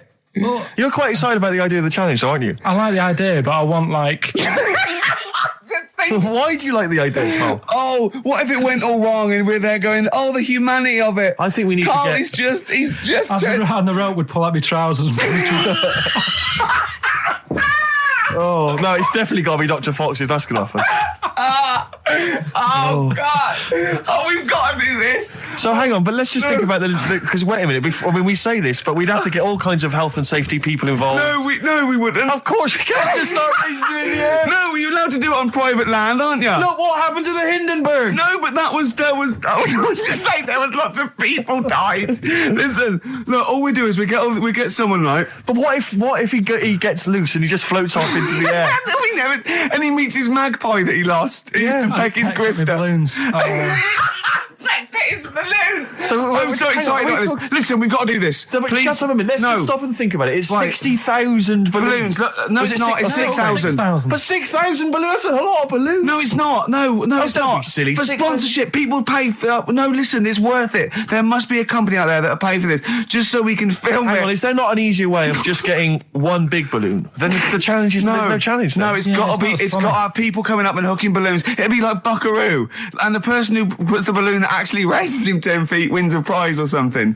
So hang on, so what we've got each person with like 500 balloons. Yeah. That's mad. Can you imagine how many balloons that is? That's ludicrous. 6,000. Yeah. That's an awful lot of balloons. I don't know. There must be someone that could do this. Oh, look, people have walked on the moon, for Christ's sake. We can raise Karl Pilkington with some balloons. Yes, but they had a NASA budget. We've got XFM behind us. Yeah, but balloons, Yeah. balloons are cheap. You can get about a pack of 25 for about 150. Right, fine. No. True. Yeah, the helium, though, Karl. You can't just, attach yourself to a pack of balloons. No, but What, you think we blow them all up? with helium, Right. Oh. off you go. But then we can do something with the balloons, can't we? Like, release them afterwards. Oh, we'll release them back into the wild. Brilliant. As a sign of peace. Fly, my pretties, fly. Listen, Be free. I am so excited. I've not been so excited about until I thought that Robin Ince was going to stay in my cupboard for £1,000. Look, we've got to do this. 6,000 balloons. I don't think it's going to happen. That's an awful lot of balloons, and I just I don't see how we can tether them all to Karl. He's a small man. No, but because you have them at different lengths, don't you? yeah, exactly. Karl knows. Can you think about the logistics of this? Oh, someone must know. There must be a company. There's a bloke willing to do it. I know he doesn't know the technology of it. He's willing to sort of stumble. And But so- if a company just Come on, has access to helium like that. No, we can do this. Come on, And London, someone's done Londoners. it. It was on the internet already, so someone obviously has done it. Yeah. So they didn't say, we can't get hold of the balloons. No, they probably worked it out didn't they? I can't, Carl, you're more excited about this than anything else, about your education, about your exam results. You're so excited. And we'll have a little rope. We're like flying a little kite, a little Carl. We're like, let's go, Carl, what will you wear? Like a one-piece jumpsuit? Yeah, it'd be lovely. With sponsorship all over it? Oh, it'd be great. You're like Jackie Stewart, and just as you go up your little face, oh my God, I'm not going to sleep until this is done. This is the most exciting thing ever. Only 10 feet. 10 feet, yeah. And we'd need some kind of rope to sort of tether you to the ground. Yeah. We don't want you sort of flying off. This is going to be great. And he'd have a little crash helmet and everything, and little Dee boppers on the crash helmet, like he's a little flying ant. Definitely. We give him a little, oh my God, can we give you an outfit like little wings and everything? Can we paint your face with like children's paint? I'm not doing all that. Why? Oh, because that would be silly. Oh, please, Carl, do this. Do it. We'll do it for charity. We'll do it for charity, yeah? All right. Yeah? Oh, this is We'll do it for children in need. Please, just phone in if you can help us. Lift Carl up 30 feet. Let's say 30 I think feet. it has to be a decent... Yeah, it has to be a decent height. Is there a world record? Because we want to break that if we Yeah, I want to break that. What is the world record for raising a man by balloons? Yeah. Okay, so listen, let's just finalise details here. We've got... I'm so excited. Email address, ricky.gervais@xfm.co.uk. Ricky.gervais@xfm.co.uk. What's the number? What's the number? The number, Carl? 08700 800 1234. Lift Carl. Lift Carl. 08700 800 1234. Sponsored by Heat Magazine And or something. maybe even if you've just got an idea about how we might be able to organise it, how we might be able to get it done, if you've got contacts, anything, just get in touch, give us some information. Oh, that'd be great. Carl, we're going to try and get Carl in the air. Anyone that can help us, take him up with helium balloons. Our friend Johnny Mango called again, and apparently the record's 11,000 feet. Carl is getting a little bit nervous. Yeah, the world record is 11,631 feet raised by hot air balloons. How tall's Canary Wharf? It's 11,631 feet. Exactly. I don't know, Carl. Is it how much higher? It's a long way. More. I'm not doing that. Because I'm like 6 foot something. Yeah, think of that. Just look at Steve. All right. Yeah. But you can change your record. You could say, well, the sort of balloons are the one with Mickey Mouse on it or something. Yeah, could I just say something? That man did 11,000 feet, but he wasn't naked. All right? Come on, Carl. Your 30 feet will be the world record for naked ballooning. Yeah? Think about it. All right, it's for charity. Well, thank you for listening, everyone. We are going to raise Carl. And after Carl said, and just to think, my teacher said I'd never be a high flyer. So this is your chance, Carl, to shine, to fly. Steve. It'll be brilliant. I noticed the other day when Carl was sitting on your knee having his picture taken. It's a long story, right? He's got a completely spherical head. It's slightly too small. I'm not being funny because, I mean, I'm not perfect. But he's got a completely spherical little head. He looks a little bit like a baby hamburger. You know Hamburger off McDonald's? Sure. He looks like a little baby hamburger. And it's sort of quite put upon. Suzanne thinks a lot like that thing in that Dulux advert. Do you know when the woman pulls the head off that? That little plasticine morph type. And then they creature. make a new head for it. And it's like a little head. Really? And that's your girlfriend saying it. I know. I'm getting excited now because we've had loads of calls and emails, not only backing me up, but going a little bit further. Apparently, Johnny Mango called in again. He's become our sort of official researcher on this show. There is evidence that Queen Victoria in Balmoral, with a young house guest, Winston Churchill, used to consume cocaine-filled lozenges. So there you go. Also, MDMA was a precursor of sort of ecstasy, a derivative, and that was big in the day, giving soldiers, a little pick-me-up. So it's not so mad, is it? It sort of makes sense taking cocaine, because he was into his speeches and that, and they say that coke gives you sort of, the balls to stand up and say like... Not that that's a good thing. And no, it's not. No. Definitely not. No. Right? But... Apparently, it makes you confident, doesn't it? So you can stand up and say, we're going to fight them on the beaches. Yeah. And all that. And sound like you mean it. It's exactly, yeah. When he was sort of like, a little bit pissed up with his cigar on, coked off his tits, he wanted to fight. He didn't care where it was. He'd fight on a beach. He didn't care. He didn't care if he got sand in his new trainers. Exactly. He was boozed up. Yeah. You want to fight? yeah. That's why he was coming hard. He was very much, you got to think of him as the Liam Gallagher of his day. Yeah. Oh, dear. Bad. Are we allowed to talk about this? I mean, I don't mean in terms of referencing drugs, but are we allowed to? Is this like libelous to Winston Churchill? One, Or you his can't family? libel the dead. Yeah, but two, can you- it's is a lot that of only it- in America, maybe? I'm asking, and we're not saying, you know. Two, I think you're probably going to do also a fair comment. Three, we say we were joking. Yeah. 4, it's a satire. Yeah. 5, we love him. 5, we're not condoning drugs in any way. 6, this is Dermot O'Leary's show. I didn't have a go at him anyway. I said he's all right. If there's any law against Rasputin, we might be in trouble. Law against Rasputin. You did willfully Rasputin. Yeah. All over You the did airwaves. slag off Russia's greatest love machine. Yeah. You didn't shoot him till he was dead, did you? Oh, put some poison into his I'll tell you this, wine. if there's any other historical questions that people want answered, then we're the men. Because really, with the three of us, our knowledge of the fact that the Hindenburg was filled with helium, Yeah.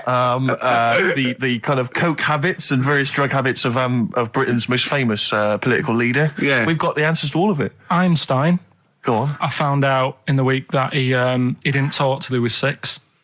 See, it's all these people who are weird. Churchill couldn't read, could he, till he was about 8 or 9? Really? Yeah. So there you go. He got a D in history, apparently, Yeah. GCSE. Just one better. Do you know what a fable is? I've got a Carl? rough idea. Okay, it's a thing that uses sort of metaphor, analogy, just to explain sort of morals. I mean, they're very very old for a start, and it's all. I'll give you an example of one. A quick one. Oh, the one about the dog with 2 bones. He goes to a dog's got a bone. He sees a reflection in the lake, and he thinks, "Oh, that dog's got a nice bone. I'll have that." And as he goes to get that one in the reflection, he drops the one he's got, and that's one about, you know. I think you I have was, with your I lot. was told one when I was younger. Go on. I think it was one. This young lad, he's got a dog, right, and he's about 8 years old, and this dog, he's had it since he was about 4, and it's a bit tired now, and he chucks sticks for it, and it doesn't go for it, and he's saying to his mum, "Oh, I want a new dog because this one's useless. It doesn't do what, you know, it doesn't have any fun with me." So they say, "Oh no, but you know, Rover's a good little dog. You should look after it." And he's like, "Oh, I don't like it. I want a new one." So they buy him a new puppy. And it's running around, yapping about, and he's loving it, and he's playing around with it in the grass. And then one day he goes to the park, and he's messing about and rolling about with it, and he falls into the lake, right? And the little puppy's like yapping at him, and he's going, help me, the little dog's yapping. And then the old dog comes and gets his collar, and it pulls him out of the lake, and he goes, "Oh, God, you know, why did I forget about you? You're the better dog." And he loved that one again rather than the puppy. I got a feeling that was Lassie. Well, yeah, that was an episode of Lassie. What's the Littlest Hobo. moral? What's the moral there, Carl? What's that telling? What's that explaining through analogy? Sort of, don't forget the old. Look after old people. I remember there was one I heard once about a young boy who got trapped in a lake inside a cage. But he loved his foolishly, trainers he so loved his much. trainers so much he wasn't going to get them wet. And But even though he had water to get out there, and even though he thought that was the important thing because it's material value, he actually drowned, and the trainers were no good to him then. Now listen, I'll give this one. This is an easy one. Now just think, right? Think just what it means. They're not that hidden. They're not that cryptic. Just think what this means, okay? Okay. When the Hares addressed a public meeting and claimed that all should have fair shares, the Lions answered, "A good speech, hairy feet, but it lacks claws and teeth such as we have." How would you use that? No, what do you think that means? This is translated from the, I don't know, Greek or something. I don't know. It was Aesop. Where's he from? Greek. Yeah. So shall I do it in my own language? Okay. So what would happen if there's hares and they have a meeting in the jungle with like loads of lions and go, "Hey, hold on, wait a minute. I think we should all be equal and share everything, all right?" And the lions go, "Well, yeah, it's easy for you to say. We've got claws and teeth." Yeah. What does that mean? It's saying like, of course the hares want that because it's better for them. The lions get nothing out of it because they're already king of the jungle. That's right. So it's negotiating from weakness. Anyone can negotiate from strength, but negotiating from weakness is it's be lovely. It's a lovely utopian look at the animal But kingdom. the way you said it is better than the way they worded it. Well, that's because Ricky's very much the modern Nisa. I mean, many people have thought that. You know, that's why he's getting a lot of awards with the TV show. For him, that's a fake. So look, hey, I'll take that home and read ones you like and tell me about the ones you like, ones that click. I don't care if you only come in with like one or two. Go, I'll tell you what, Rick, that's there's one thing that I've learned from that. You know, because sometimes you can know all these phrases and until something happens, you don't think, you know, everyone's heard, you know, I don't know, to err is human, to forgive divine. And then something, you know, might happen, and you go, oh, that's what that means. That's amazing. So, you know. Do you know any, Steve, offhand? What's that? A fable. Well, I would imagine that the most famous one I've always remembered is the lion with the thing in its hoof. Do you remember that? Paw. The lion, yeah, with the spike in its paw, and a smaller animal gets out for it, but it still attacks it anyway. Well, that's life, isn't it? Well, I read one the other day, actually, which was very interesting. It was one that the famous film director Orson Welles said. Oh, yeah. Which he said, apparently there was a bear going across a lake, wading through the lake, and a scorpion said, well, let me go on your back, will you? Come on, just let me go on your back, we'll go across, it'll be brilliant. He goes, well, no, you'll just sting me. You go, don't be stupid, if I sting you, you'll die, and we'll both drown. And he goes, oh, fair enough. Who was doing the stinging? The scorpion. Right, okay. And the bear's wading through the water. Yeah. So the scorpion jumps on the back, and they wade through the water, and halfway across, the scorpion stings the bear. And the bear goes, well, we're both going to die now. He goes, yeah, it's my nature. I thought he was going to say, I can swim. Oh, you're the best. What's the one about... Does that mean anything to you? It's my nature, i.e., you know, that's in my nature. That's the way it is. That's what I do. Yeah, I'm a scorpion. Yeah, one of my favourite ones. These don't mean anything to you, do they? I mean, what I'm saying is you're not impressed by them. They're all right. What about Why this? not What about just this say one? Don't trust bears or Here's one of my favourites. What? He said, well, why not just say, don't trust bears? The bear's the one that was too trustworthy. Don't trust scorpions. Yeah. Right. Here's one of my favourite ones of all time. Okay. A lion is dying. It's an old lion. He's in the front of his cave, and all the animals come around, like the foxes and the hyenas and the rabbits, and they're all taking the piss out of him, and they're laughing at him, and they're laughing, going, "You can't fight us now." Kind of. And just before he dies, he goes, "Fine, but I was a lion once." What does that mean? Don't know. Well, he's saying it's better to have lived and had what I had, because I was great, if only for a short time, and you lot are still alive, but you're nothing. You're rabbits and hares. I was a lion once, so you know. Are they always using animals for these stories? Well, yeah, I could change it to refrigerators and household appliances if it would make it help, but animals, you know. I remember the one about being ill a lot, and you say something about Go on. you know, if you keep doing that, if you keep having time off, well, I won't believe you. That's the boy who cried wolf. Is Yeah. that right? Yeah. Do you know that one? Have you heard the famous one? This is probably the most powerful one. When you're pulling a face, and they say, well, if you Wind keep doing checks. that, the wind changes. I've You'll heard stay that. like that. Because you know that's scientifically proven. That is. That can happen. That can happen. Should we have hip hop hooray? Yeah. Are you queued up for that? No, but go on. You. Carl, sort it out, mate. I was gonna. No, come on. This is what I asked you to play, mate. If you've not, you know, you're getting too big for your boots now with your showbiz lifestyle. You're not paying Yeah. attention, are you? You're not playing Yeah. the record if we want you to play it. Heat magazine's favourite. Yeah. Okay, so Oh, you dropped that. the You've CD now. embarrassed That's yourself. clumsy. Oh. You know, you're, you know, with the big. I name can't DJ believe you're not. Foster. Oh, fables are great. He's not impressed, is he, Rick? No, I am.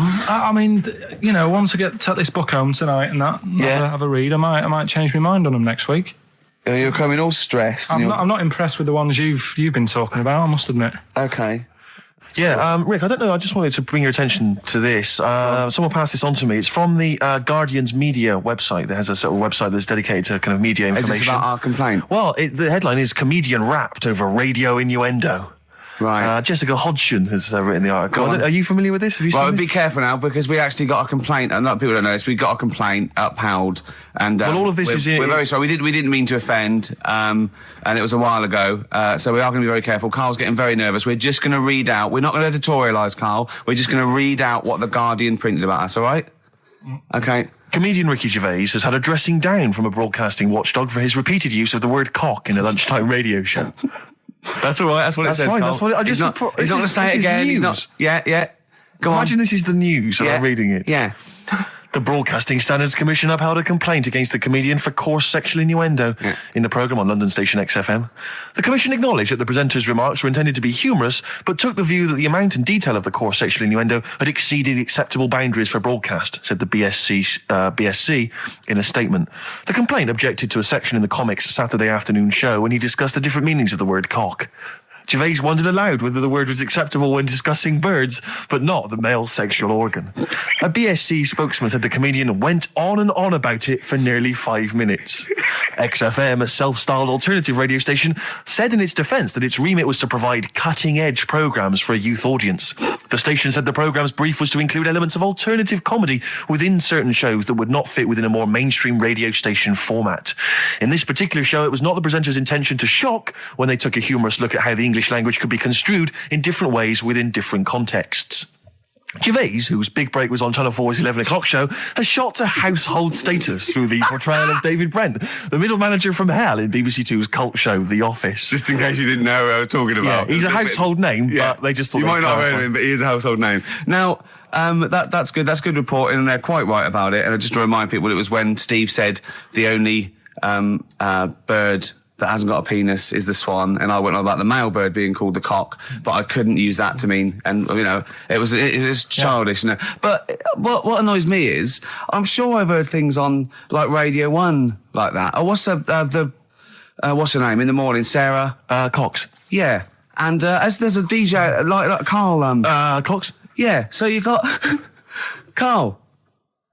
What's the matter? I'm just saying. You're just saying there's a pair of DJs on. Yeah, but we've done this. And What are you talking about? We're just talking about names. They're just saying the names. Now, I love cocks in the morning. You're a big fan of Cox. And at night. What's the matter with you? Come Get a on, record, Karl. All right, we've taken it. Have you actually been wrapped over this? No, I don't know what Have you that had a means. dressing down?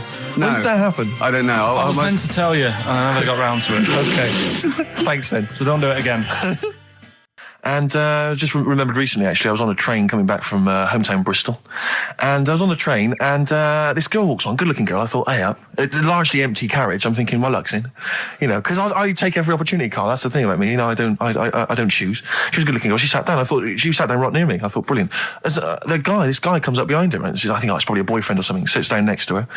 And I listened in on the conversation, obviously, because I'm pretending to read. It was very clever. I read the same page for hours, so I was pretending to listen. I was listening, but pretending to read. And I realised that it's not her boyfriend or anything. It's just some guy she's met on the platform. And I'm thinking, brilliant. If she's the kind of girl who's just going to start talking to someone, on a platform, on a train, brilliant, I'm going to be in here. Because he was only going one stop. So I'm thinking, what's the worst that can happen? He'll nick off, I'll get chatting to her, and who knows, I could join the... is there a train equivalent? Foot High Club. The Foot High Club, brilliant. And so I'm excited, I'm listening in. And it turns out that they're both kind of graduates who've just finished university, or they're coming to their finals or something. And they're chatting away, and he's making a couple of witticisms, and she's kind of tittering at his jokes. I'm thinking, I'll tell you this, if she's laughing at this kind of material, I am going to blow her away, with my kind of anecdotes and wry observations. It was weak stuff, I got to be honest. Really? He was coming out with nothing. He was running on empty, as far as I'm concerned. Yeah. And she was loving it. So I'm thinking, brilliant, I'm going to be right in here. And then they get moving on to higher brow things, and I think she was going to study kind of Marxism or something like that, or communism, something. And she was asking him, by way of conversation, she was asking him what he knew about Marxism, And he was fumbling for his vague knowledge of it that he had in his life. And I'm just sat there thinking, come on, love, in any given capitalist environment, the proletariat will revolt against their oppression by the bourgeoisie, and after a brief period of socialist rule, emerge as a classist society governed by community cooperation. Well, if that sort of talk wouldn't get a woman hot, I don't know what you'd use then. If Marx and Engels is not going to get a woman sweaty down below, then nothing is. Then my name is You're not just Steve biding Hawking. your time. Exactly. I'm just going to go in for the kill any minute. Yeah. So anyway, it comes to his stop. Right, he gets up. I'm thinking this is a piece of cake, and he gets off, and off he goes. He walks off, and I'm thinking brilliant. And I thought, I'll wait. I'll wait till the train's pulled away. I'm not going to leap in straight away. No. And he comes back along the carriage, and I'm thinking, hang on a minute. He goes, listen, do you mind if I give you my email address? Oh. Right, and if you want to get in touch, email me. I'm thinking, come on, you loser, get off now. Save your face, please, before it's too embarrassing. She accepts the email address because she obviously doesn't want to hurt his feelings, whatever. I'm thinking, fair enough. She's a good woman. I'm liking her. I'm loving her. I'm thinking, that's my kind of girl. So anyway, he gets off. I'm sat there, the train pulls away. I'm thinking, yeah, I'll wait a few minutes, I'll just, give it some time. Her phone rings. It's her friend on the phone. And she starts saying, and I was listening in, and she was going, yeah, just met a guy on the train. I'm thinking, yeah, that's true enough. She goes, yeah, he was a good-looking guy. I thought, you're having a laugh, love. To be honest. Because I was looking at him, and she said to her friend, he looks a bit like tennis player Boris Becker. I thought, you should be so lucky. Frankly, because I saw him, he had awful facial hair, if that's what makes him look like Boris Becker. A terrible little goatee beard. It was laughable. I thought, I don't know. And then she goes to thing, and she's like, yeah, I met him, we got chatting and stuff, and she was going, it's not often that you meet someone, generally in life, who's, kind of thoughtful and intelligent and funny. I thought to myself, I'm not even going to waste my time with you, love. Frankly, if that's what you thought of him. You just walked away. And I'll be honest with you, I didn't even bother talking to her. No, you were I just didn't even above waste it. my time with her. If she thinks that bloke is not only great looking, funny, but funny and intelligent, and she got on well, and he was polite, and it was a chance meeting, and he thought, and she thought that you were like a freaky looking dork who didn't even have the nerve to speak. That is what she thinks, then I don't want to know her. I couldn't. You walked away, and good luck to you. And I have my dignity intact. Yes, and she's nothing.